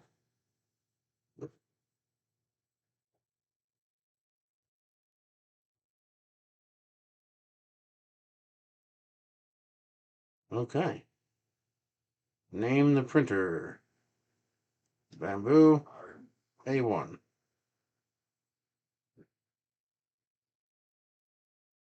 Okay. Now we hit start. And we will still be done by 4:30 even with the calibration.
I should be able to bring this up here.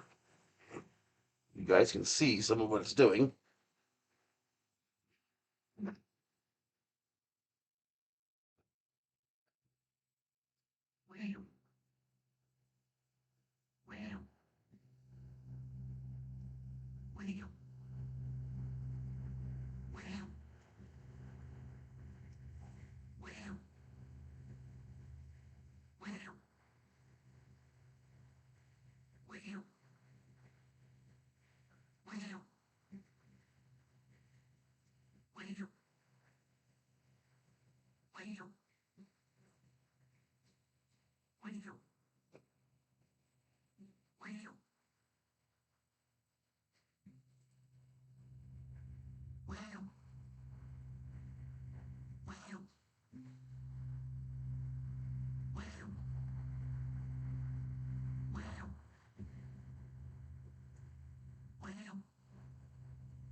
It really is amazing the difference.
Joe, how are you?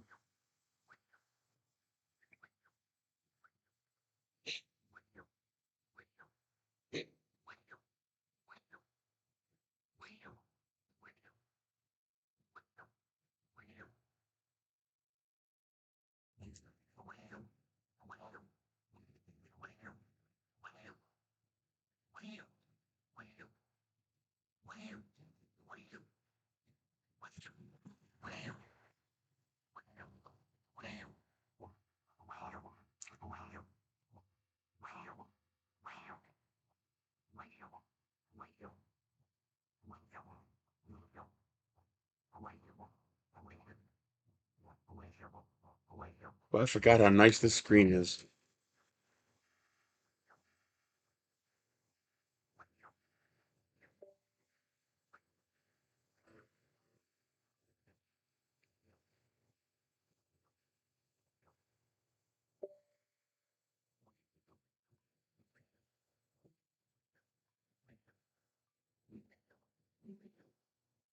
Yeah.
Hmm.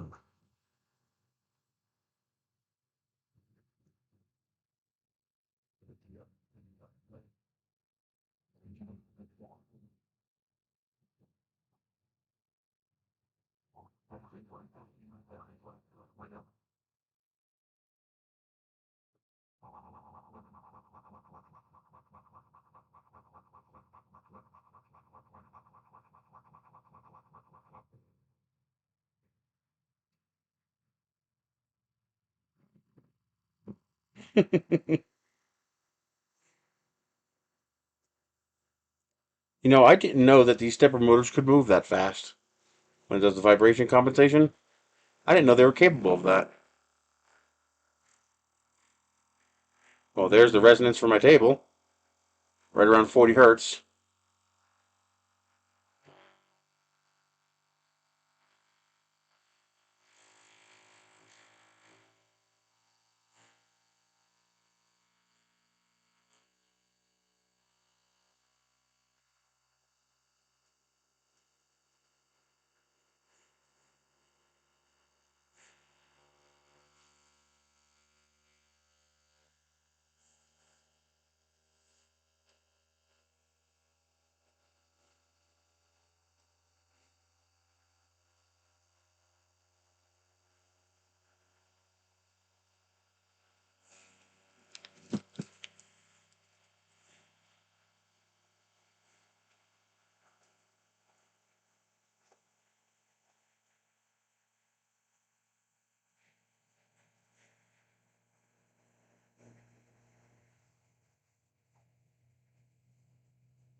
Mm.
Looks like a cutter.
It's doing the jiggle, jiggle, jiggle. Last what? How you doing, Woodville?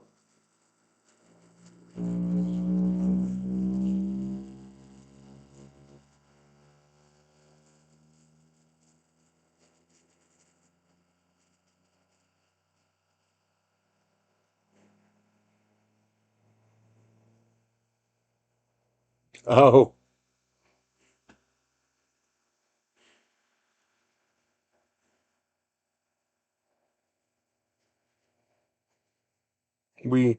I don't know what you mean by 30 minutes is up, but we finished 25 minutes ago, buddy.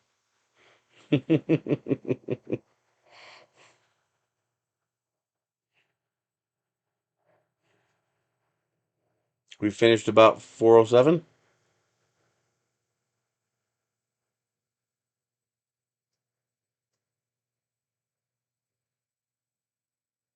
or 4:11. It's just doing its calibration stuff.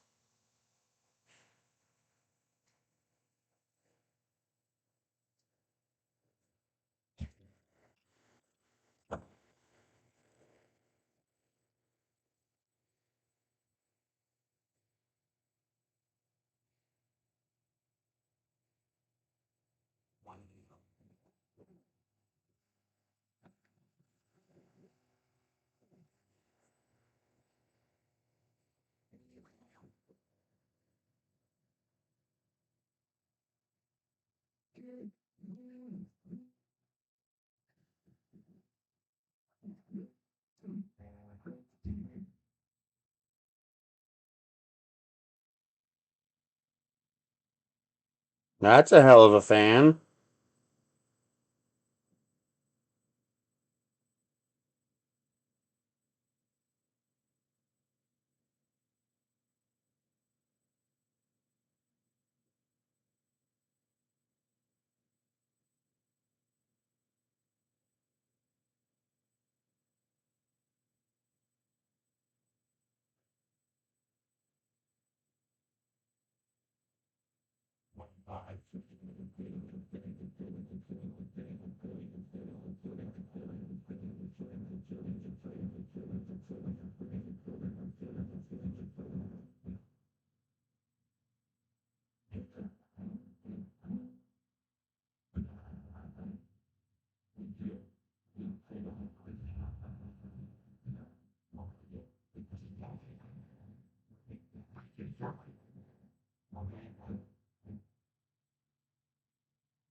That's a loud fan.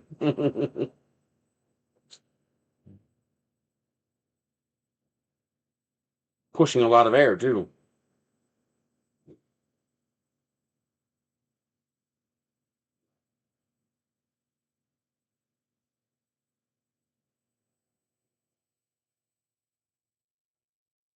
I don't know why it's doing that. There's nothing in there.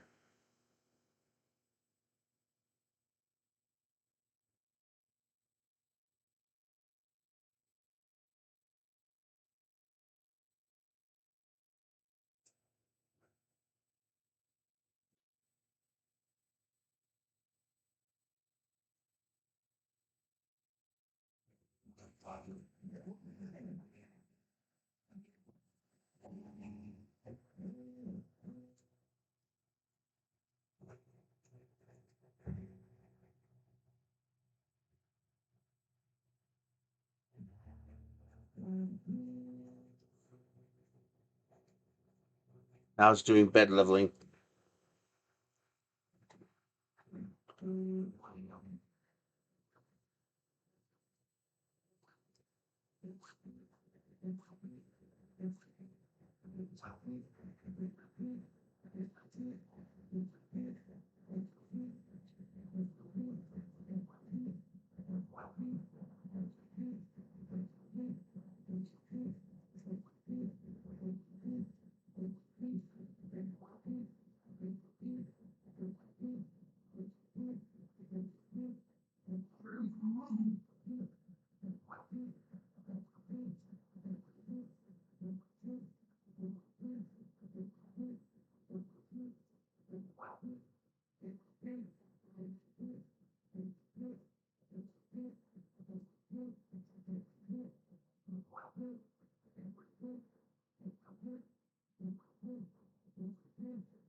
Really fine mesh.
More drama. Yay. More stupid drama.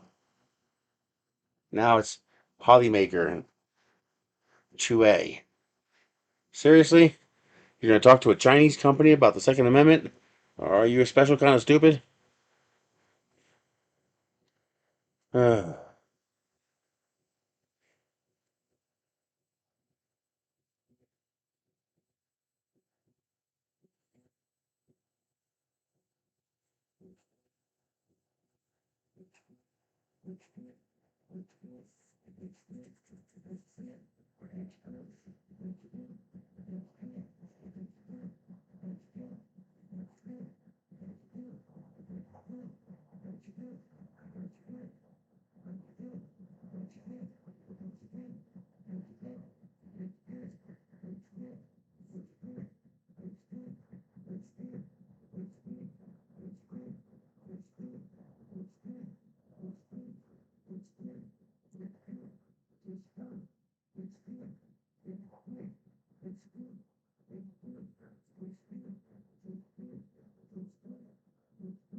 And you turn up the volume.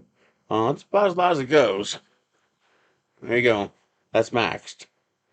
I'm sorry, I should be talking, but right now it's just doing bed leveling. It's just about finished.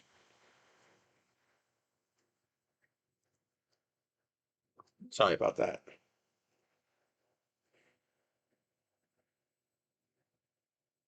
That is a really tight mesh.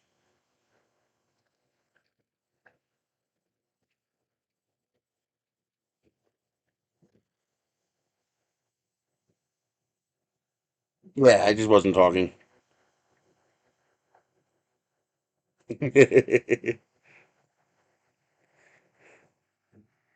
Okay.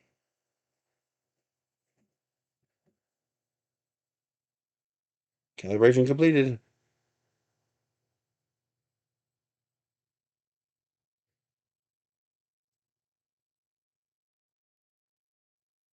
Yeah, I actually think that's pretty nice.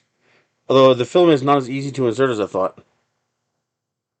I don't know.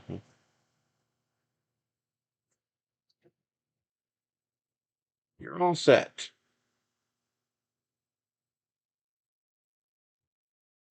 Okay. Print files.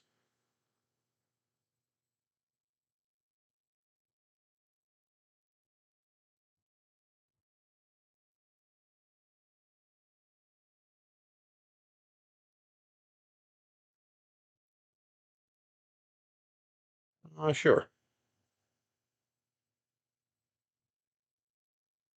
Firmware update.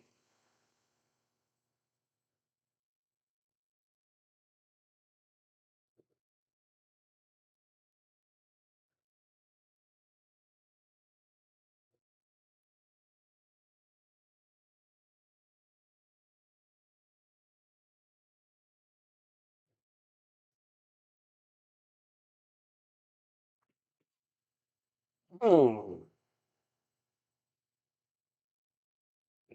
man, oh man. For some reason, the chair is pushing up into my leg and it doesn't like it.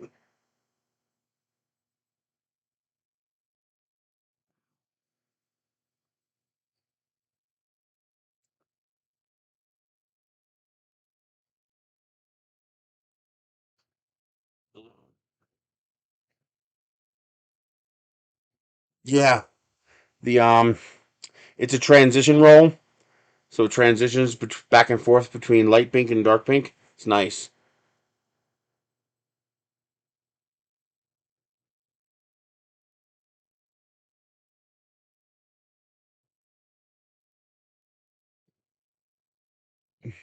I love the transition rolls. That's pink Zyro. This is Strong Hero 3D. It's another transition roll, blues and purples, and that's just blue ABS.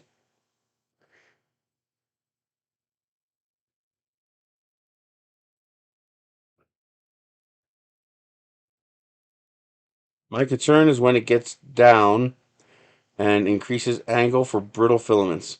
Yeah, you're definitely not going to want to keep the angles aren't too bad actually. It's coming straight up off the roll, no serious hardcore bends. It's actually not bad. But you're definitely not going to want to leave filament in the system long term because it'll break inside the PTFE tube, especially PLA.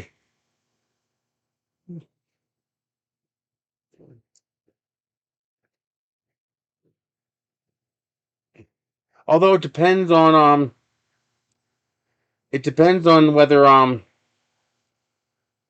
the drive motor inside the AMS, whether it marks the filament or not. If it puts an indent in it, it's going to compromise it. But if it's just lightly grabbing it, it might be okay. This is annoying. It's doing an OTA firmware update, but it's using my 2.4 gigahertz network, which really sucks. It's slow. Oh man.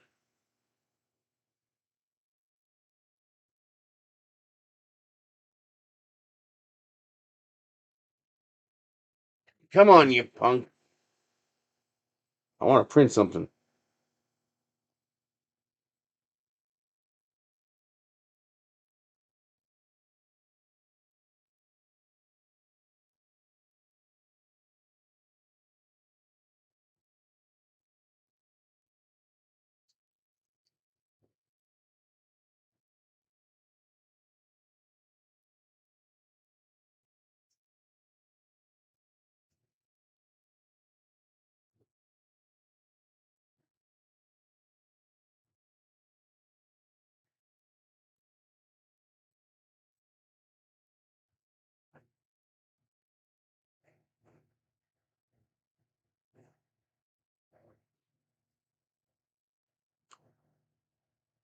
Oh yeah, your ASA and you're doing carbon fiber.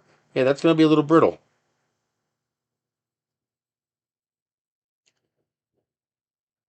You're going to need to smooth out the path for that.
Aw.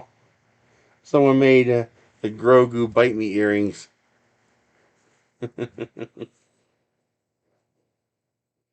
That's cute.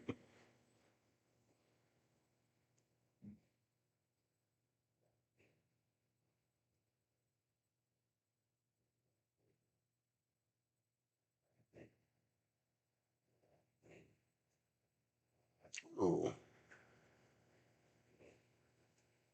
I just might have to print this fidget toy.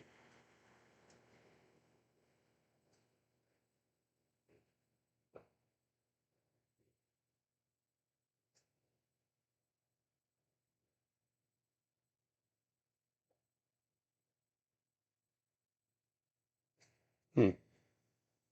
So I just pick the one I want.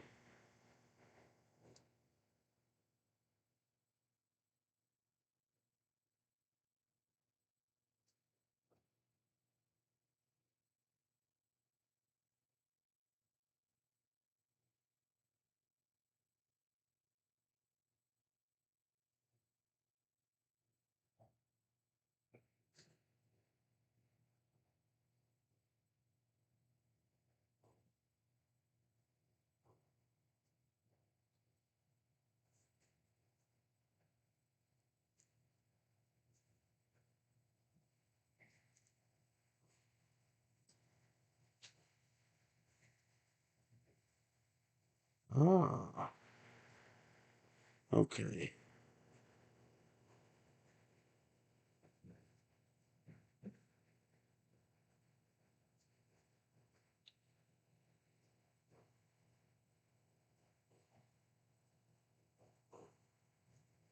How do I... Oh, here we go. So this is going to be generic pet G. We'll do purple. No, pink.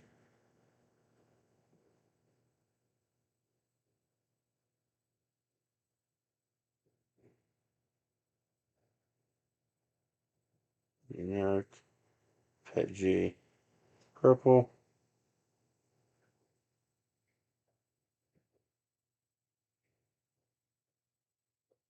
This is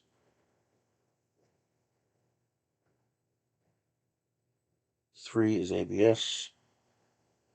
Generic ABS. Blue. 4 is generic PLA. Pink.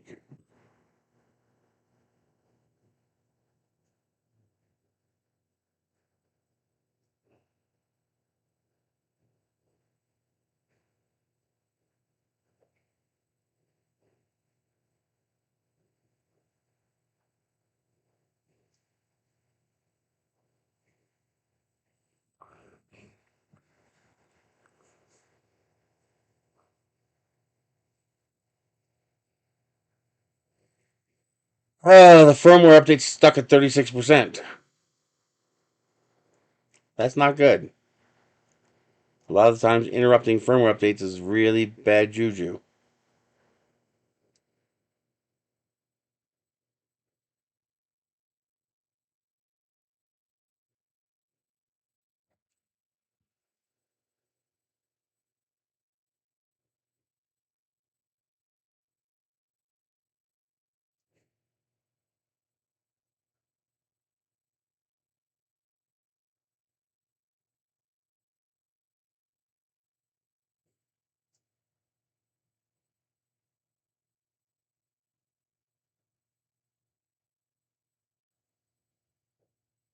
Great.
So we take a gamble.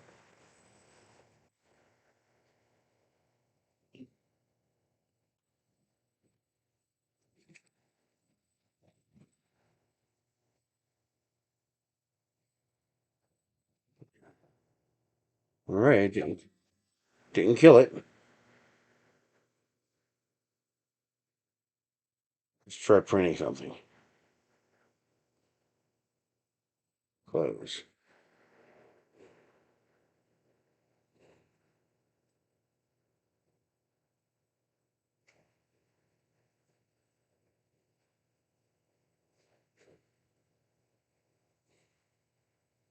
It doesn't look large.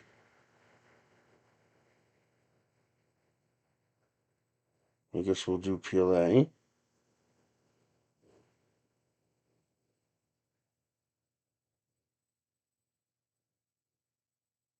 Hey, see, this is something I like. For simple stuff where it's not really important how it's sliced, being able to load a print on your phone right from the maker world and say, print that for me. That's pretty damned cool.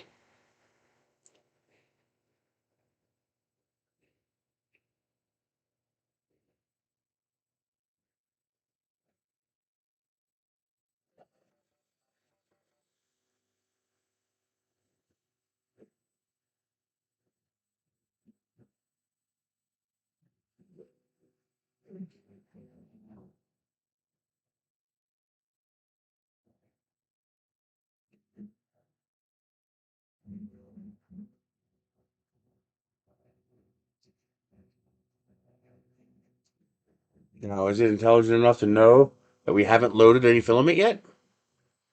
It's all just sitting inside the PTFE tubes. Is he going to figure that out?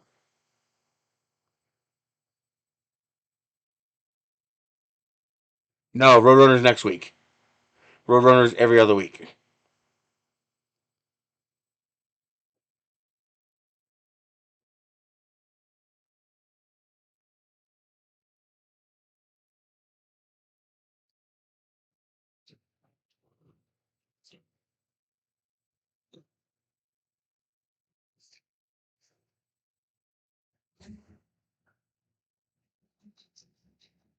I was loading the right one.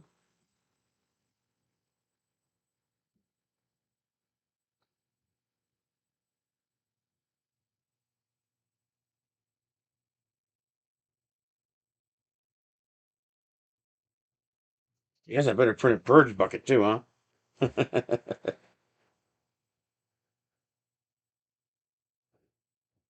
Yeah, it says changing filament. Cool.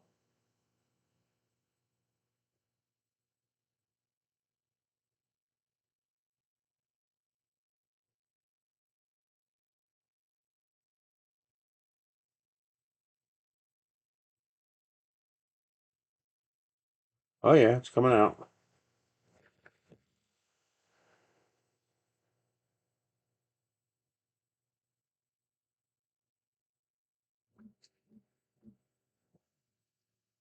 Huh.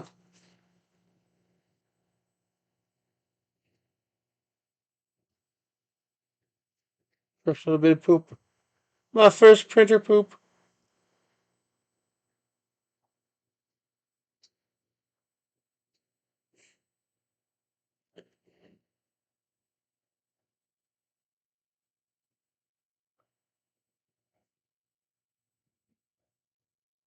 I'll save it. My first poop. That's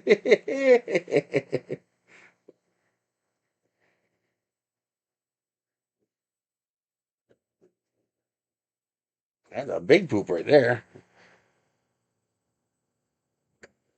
Ah. It zaps it with the fan for a second to solidify it so that it'll flick out. Why is it purging so much?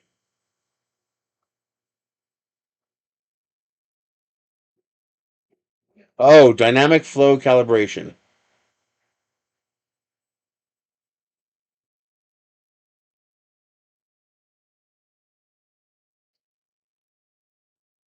Thousands. Thousands of filament changes. which is why I probably won't do too many of those kinds of prints.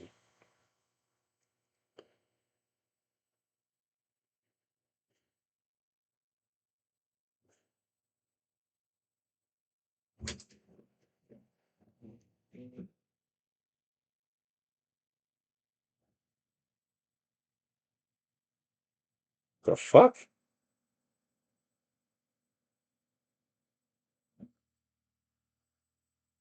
Quick vibration compensation.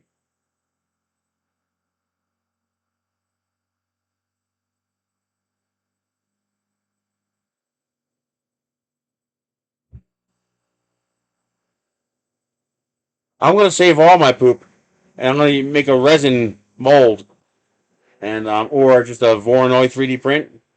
This way, I can actually do something useful with the poop instead of just wasting it.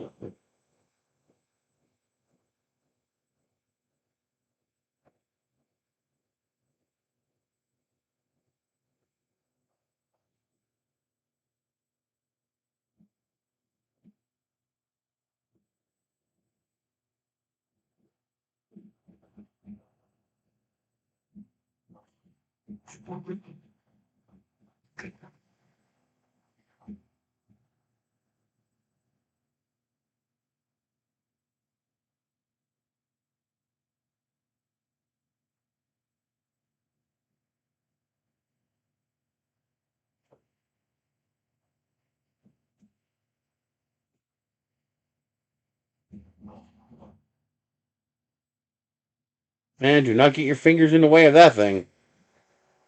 It'll mess you up. You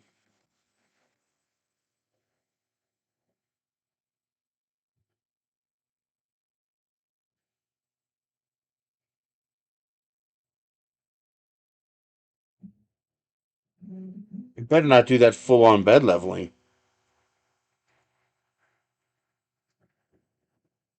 because there's no reason to do that every time. Oh, you got to be kidding me! It does this bed leveling every single print?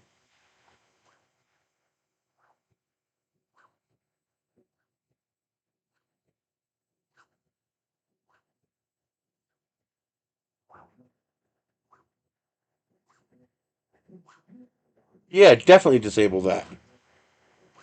I'd say once a day at the beginning of each day is enough. As long as it's saving the mesh, there's no reason to do it every time.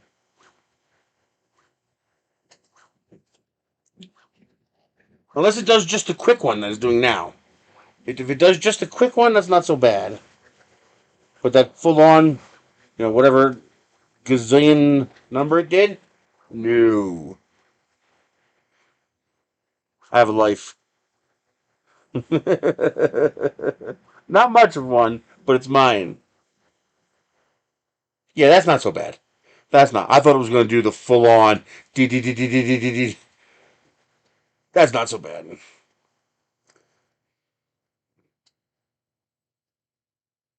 Oh, I see. It dropped the nozzle temperature so it wouldn't be leaking when it was doing that. And now it's bringing the temperature back up again.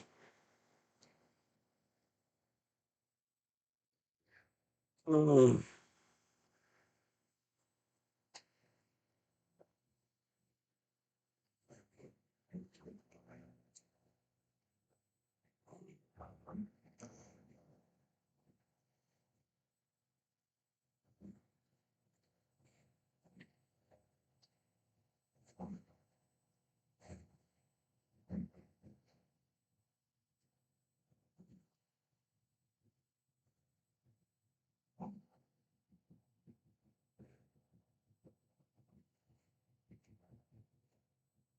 It's pretty fast for a first layer.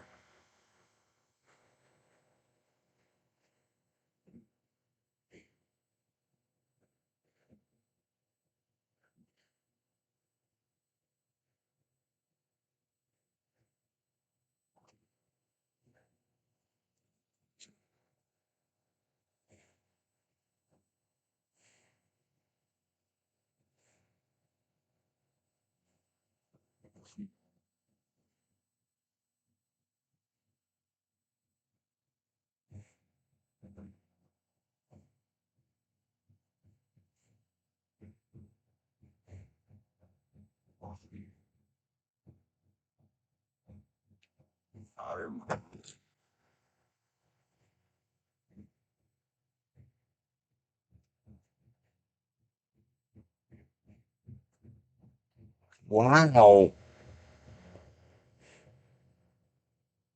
25 bucks for a reasonably nice printer? Hell yeah.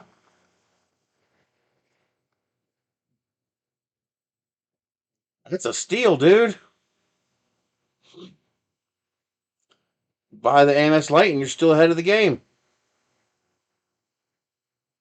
Oh, we're not going to sit here all day. This is going to take about an hour and 2 minutes, I think. But I'm not. We're not going to stay here for the whole thing. Once I know it's going, that'll be it. But I had to print something, so I figured print something worth an hour.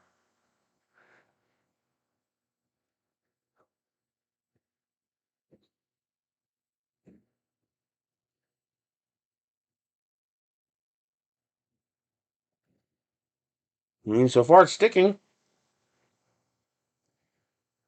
I don't see any spread or anything.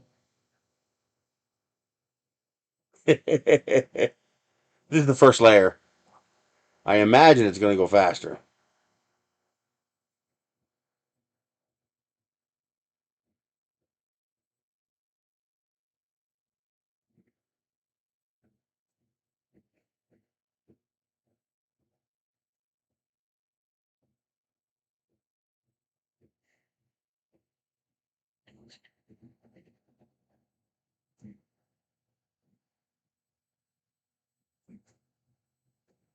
Jesus.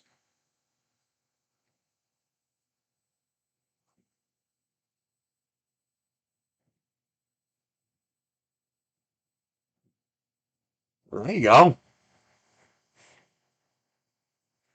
And sell off the A1 Mini to someone who just needs a simple printer to make back your auction proceeds.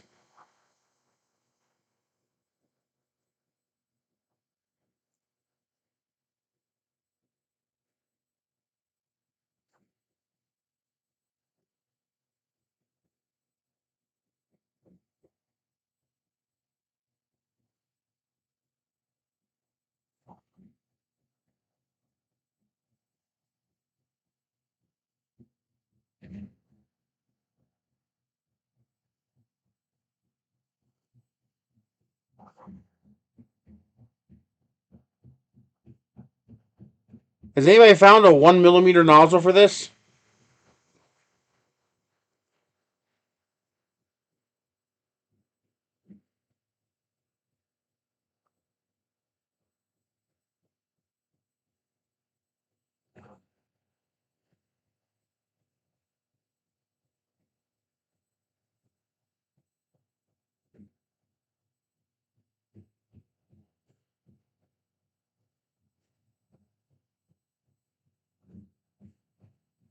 Yeah, 1 millimeter.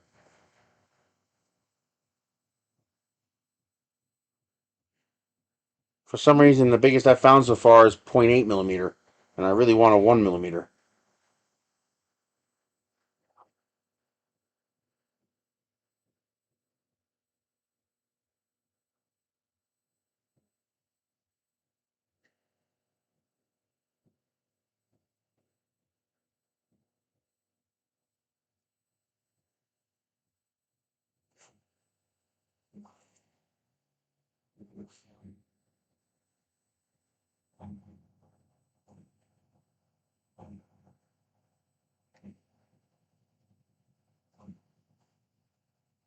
Yes.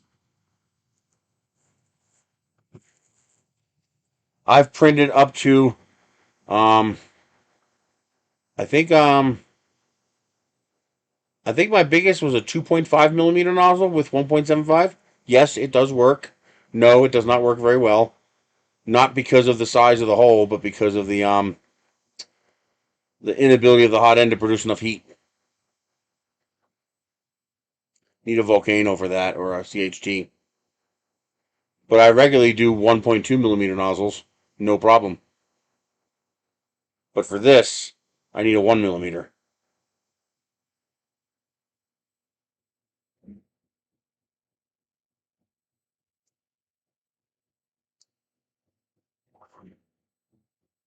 really is quiet.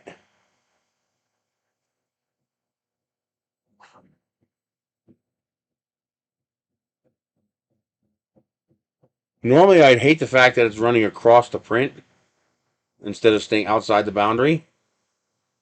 Um, why?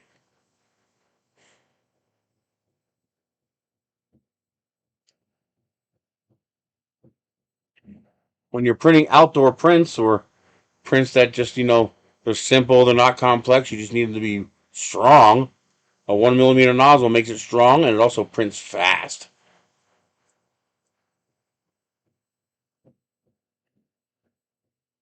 I can max out the volumetric flow of the printer with a 1 millimeter nozzle. It also allows me to cut the print time in less than half because now you need half the number of layers, almost 1/3 the number of layers. Depending on the print, I could print a 0.6 or a 0.8 millimeter layer height. So a 0.6 millimeter layer height is tripling the layer height, which means I can print 2/3 fewer layers. I mean, obviously you have to slow down, but that's okay.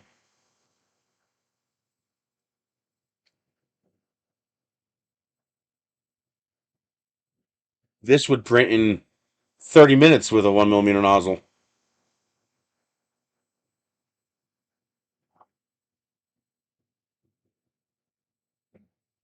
Maybe. The gap might be too small.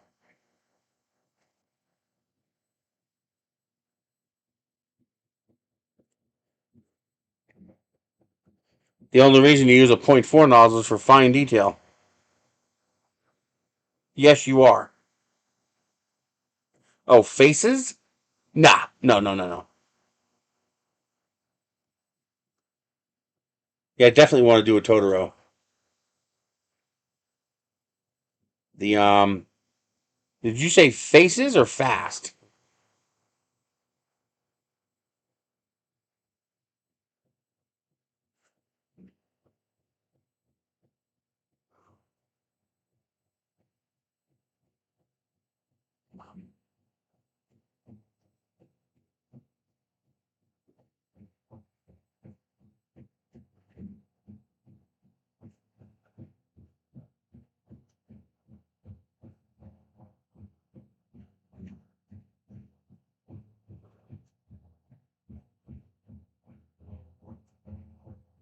Well, it depends on scale. If you print a model, if you print a model this big that has a face on it, and then you upgrade to a 1 millimeter nozzle, and then you triple the size of the model, you'll now have one-to-one detail for the face. And if you're printing a one-to-one face, meaning a face as big as my head, you'll still get plenty of detail out of a 1 millimeter nozzle. How many details on my face need better than a 1 millimeter radius? Not many. Again, it depends on what you're doing.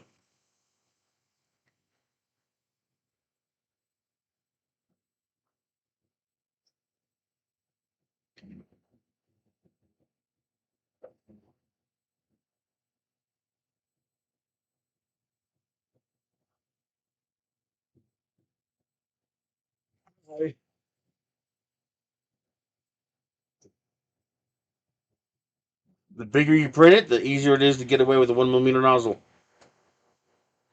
But yeah, if you want fine details, then you use a point 0.4 or 0.6. But if you're printing a solar lantern for your yard, there's no fine details there. I want it to be strong, and I want it to print quick.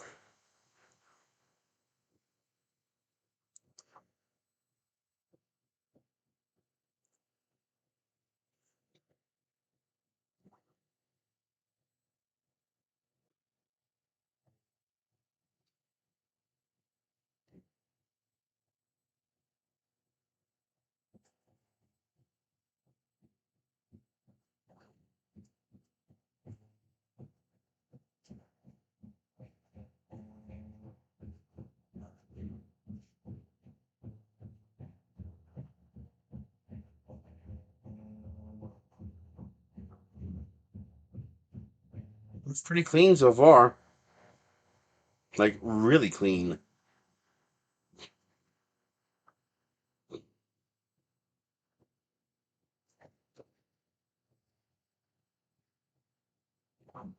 How do you turn on the light?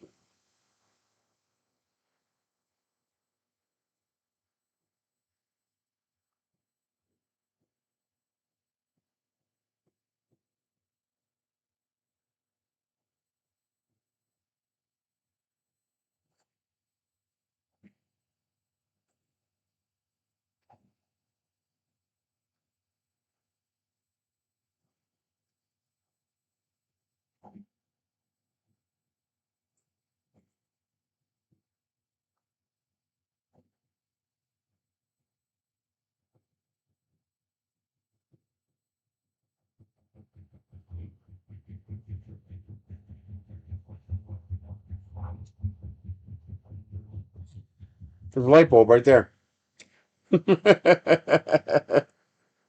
I couldn't find it in the phone app.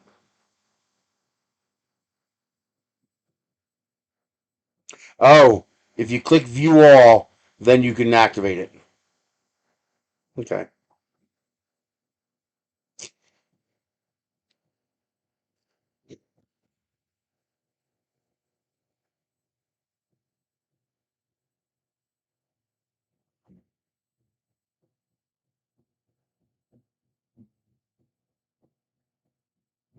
Being able to log in and look at the print is pretty nice. Just to be able to know when it's done.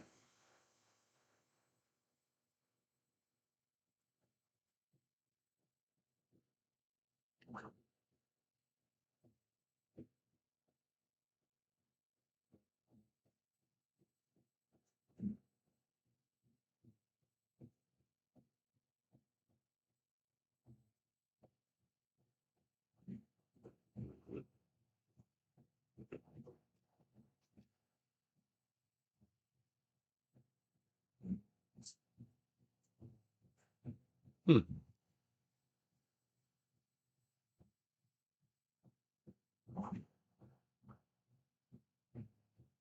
This is pre-sliced. I just told it to print it from the handy website. This is the chunkier version, so it's printing a little thicker, I think.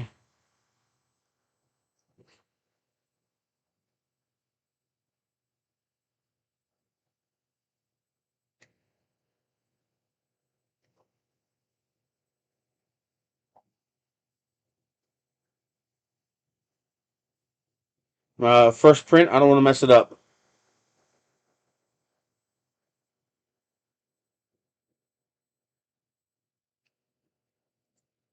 A 1 hour print is satisfactory to me.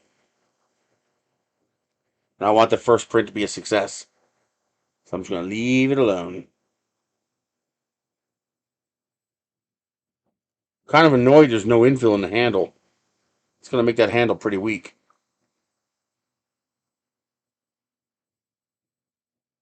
The only thing I don't like about printing from an app is that you have to trust whoever sliced it.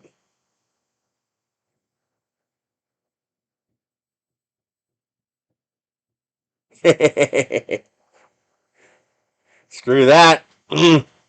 You could be the grizzly all you want. And I'll eat you.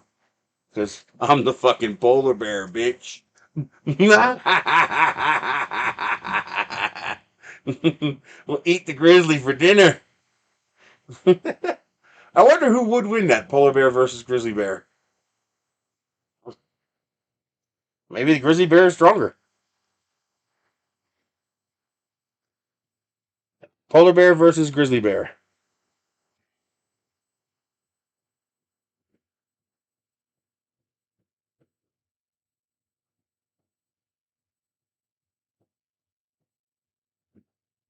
Interesting.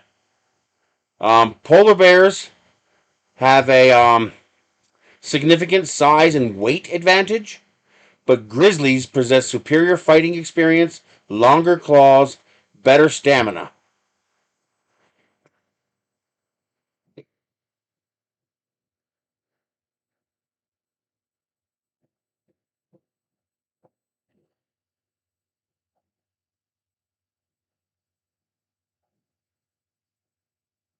Huh.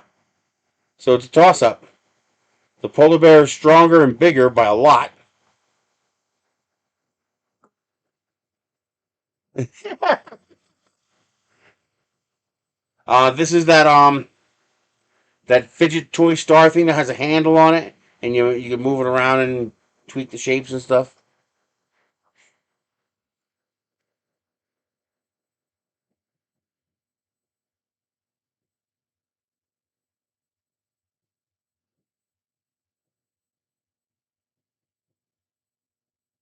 Oh, that's cool. A Star Wars Coca-Cola thermal detonator. That's cool. How do I download it? I don't want to print it. I just want to download it.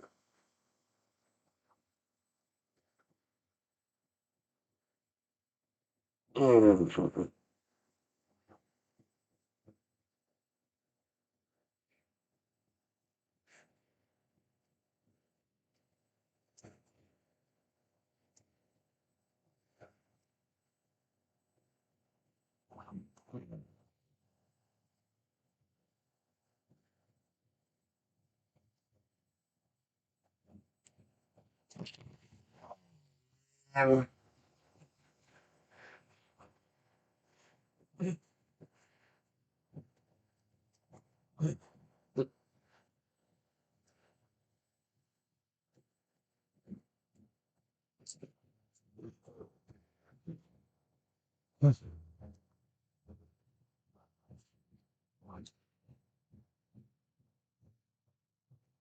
Son of a bitch.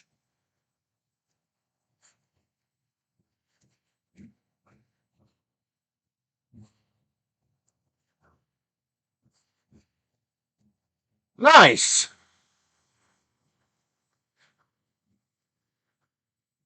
Nice.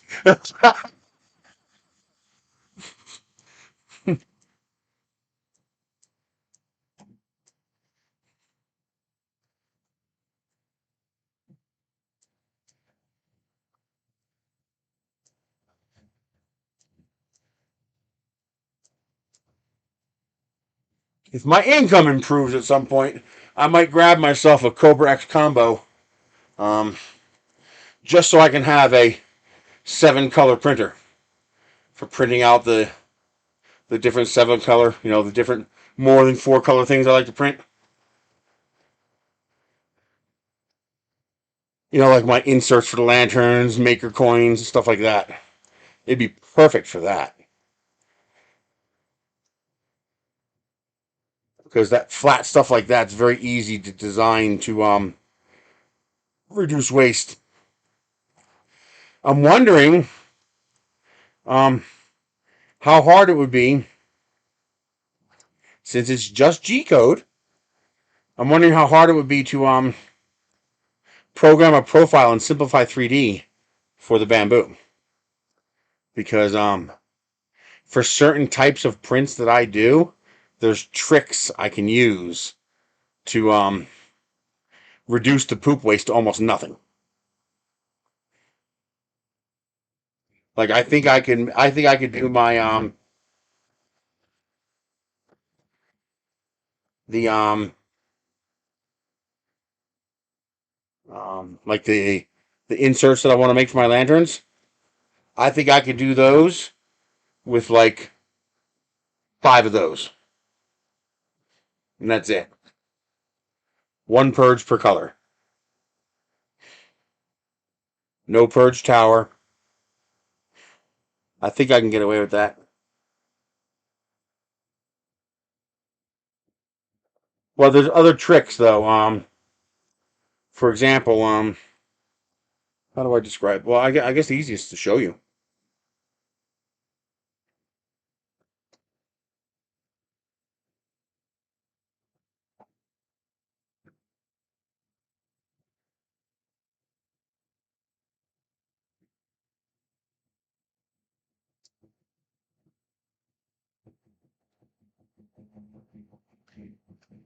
Here we go.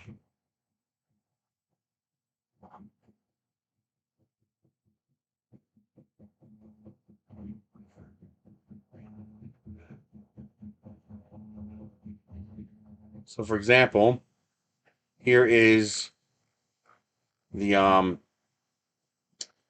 Thanksgiving insert, one of the Thanksgiving inserts for my um, printer. Now you can see the first two layers, this should be 0.6 if I remember right. Yes. So the first two layers at 0.3 millimeters is just transparent. So transparent PETG for this particular model.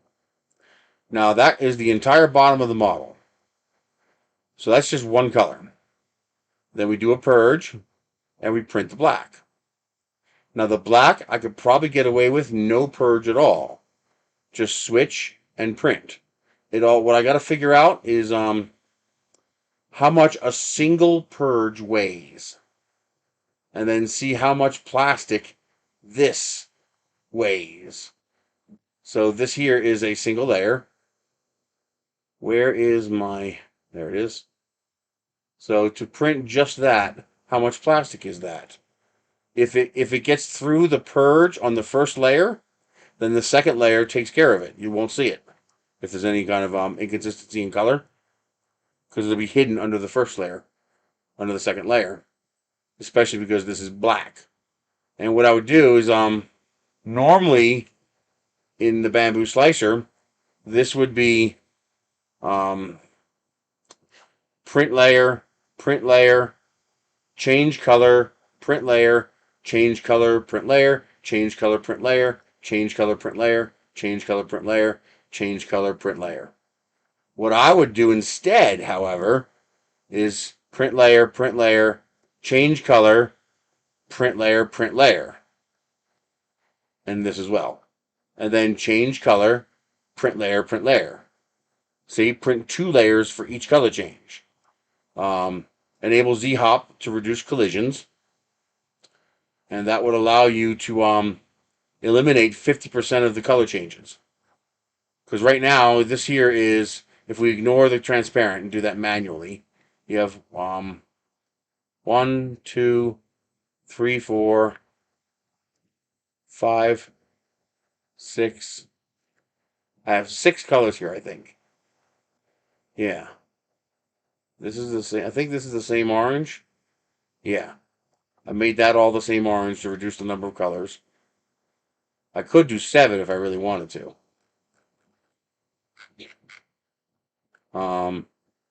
But this is a 6-color model. 7 with the transparent.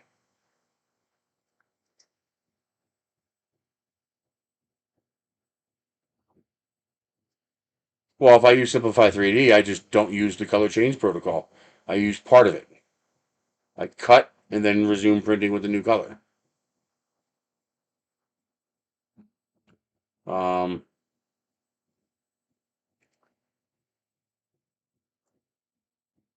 so normally what you would do is you'd print layer 1, print layer 2, then you get to layer 3, and you would do 6 color changes for layer 3, and then you'd do 6 color changes for layer 4. But if I print each color change and I print both layers at the same time, now I only need 6 color changes instead of 12 color changes. That cuts the purge in half. And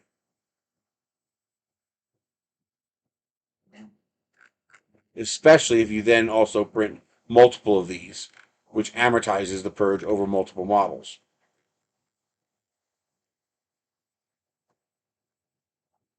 You see what I mean?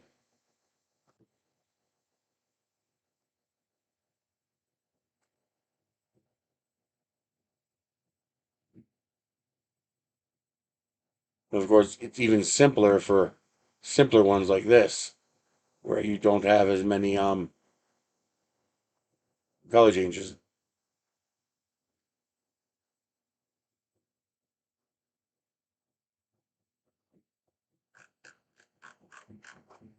That's awesome.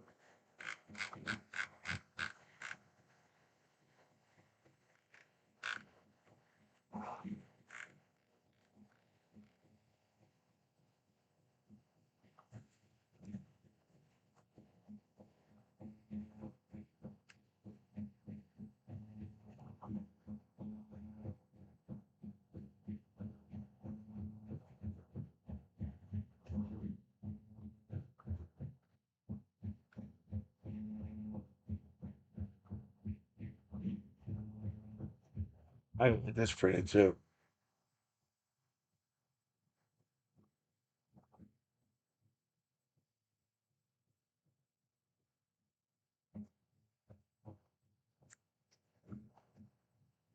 Yeah, definitely. Listen, there's ways to dramatically reduce purge waste. Like, for example, this one here, the easiest way to reduce purge waste here is to have almost none. So these would all print as separate pieces on the same build plate. Yeah, I could do this all in one shot. No, this would need a fifth color because you need white. Although if I did the yellow feather, I can make white the fourth color. And so what I would do is I would do a sequential print. Print this in red, then change color. Print this in brown, then change color. Print this in yellow, print this in yellow, change color, print the top white. That would do the whole thing with 4 color changes. And then you just glue it together. Instead of having a black eye, just have a hole. You'll have the same effect without having to use an additional color.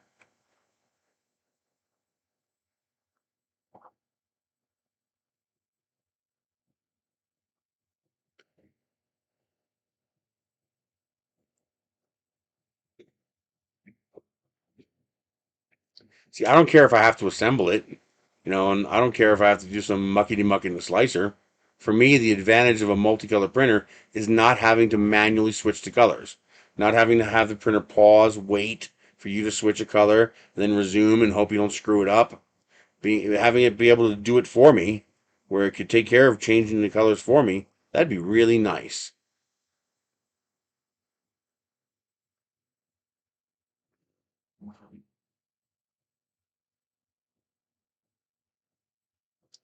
I need to put this over here to make it easier to see.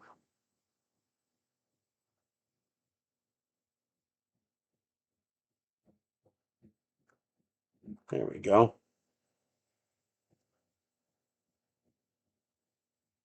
Okay.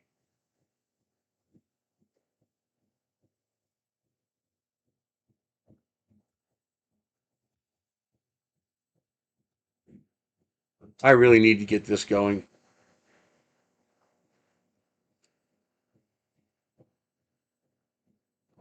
I really want to start printing this.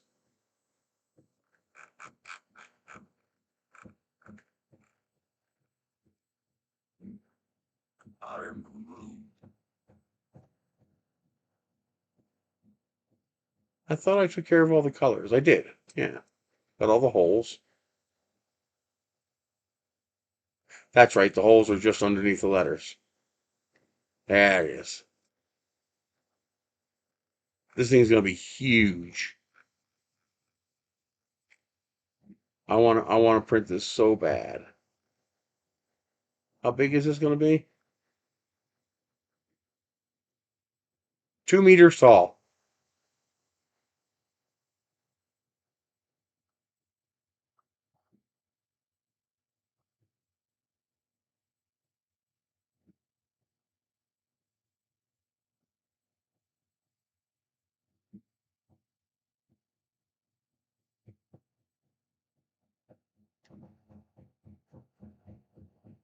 Yeah, I want to get this going. It's going to be a long print.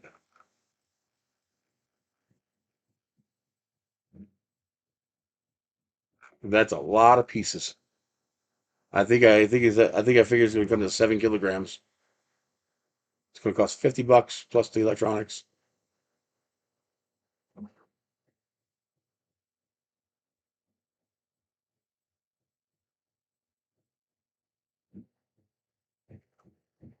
But I want to print that so bad.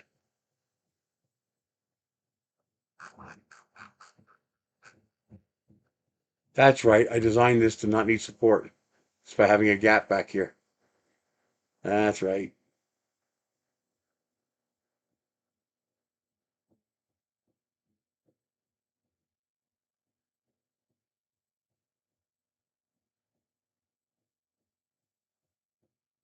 Why did I do that? Oh, because it's too big to fit on the bed.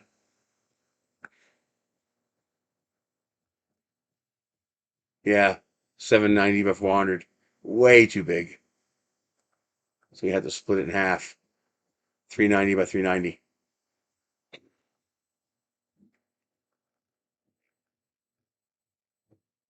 And then it uses the same inserts that I use for the lanterns.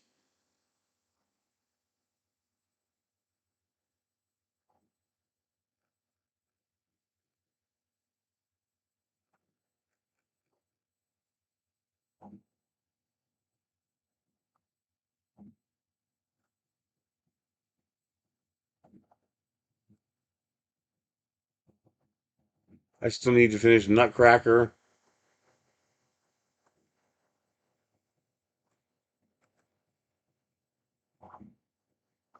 I want to print all these so bad.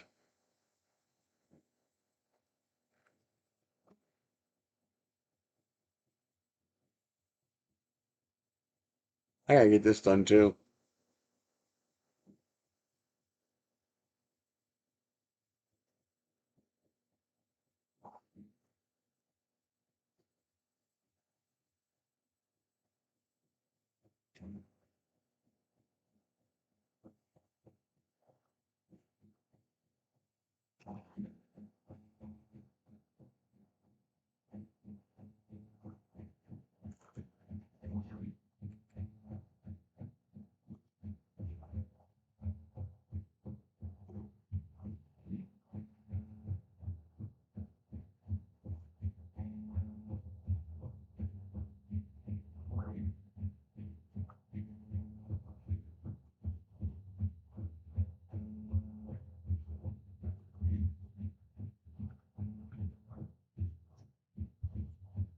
Anything new out?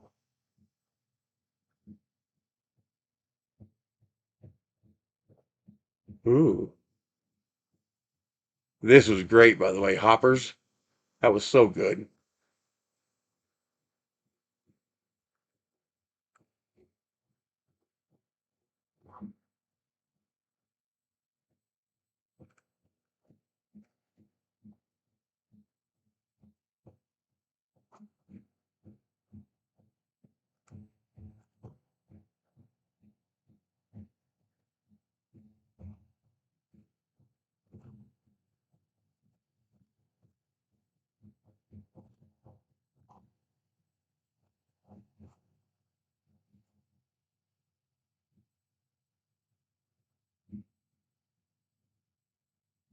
That's weird.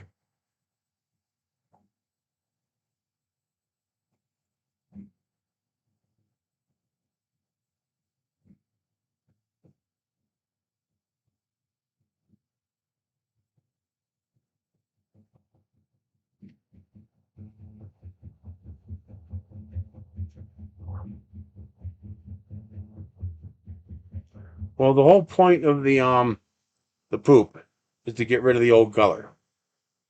But if you're printing multiple layers, the first layer might be enough to get rid of the color, as long as the filament's dark enough that the second layer covers it up. Using a dark color combined with using a 0.3 millimeter thick layer, I could probably get away with getting rid of the purge and the poop altogether for some of these prints.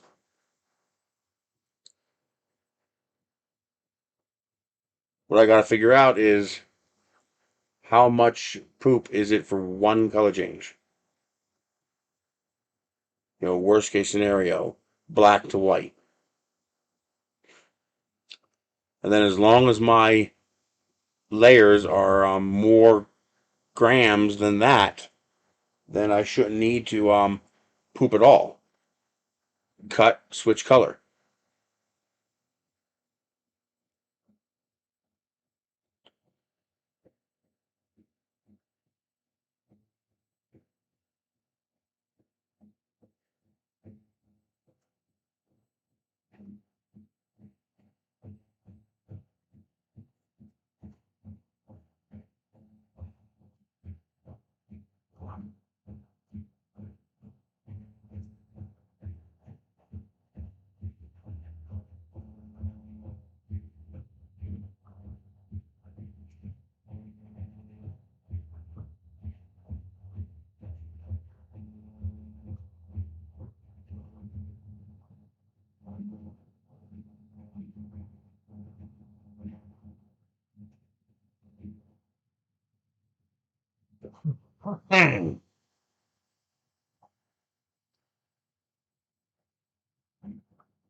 Alrighty, this is a third of the way done. It's got an hour left.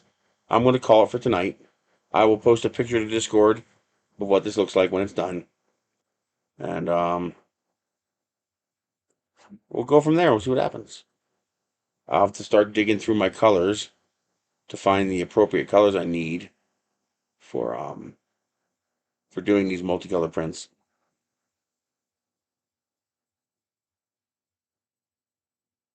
You got to have the right colors.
I'll work on getting more light here.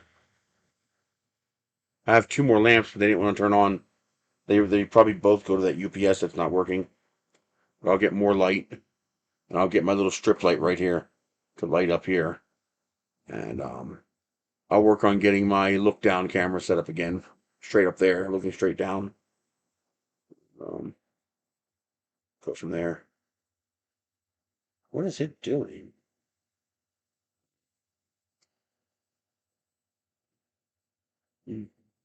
Alrighty.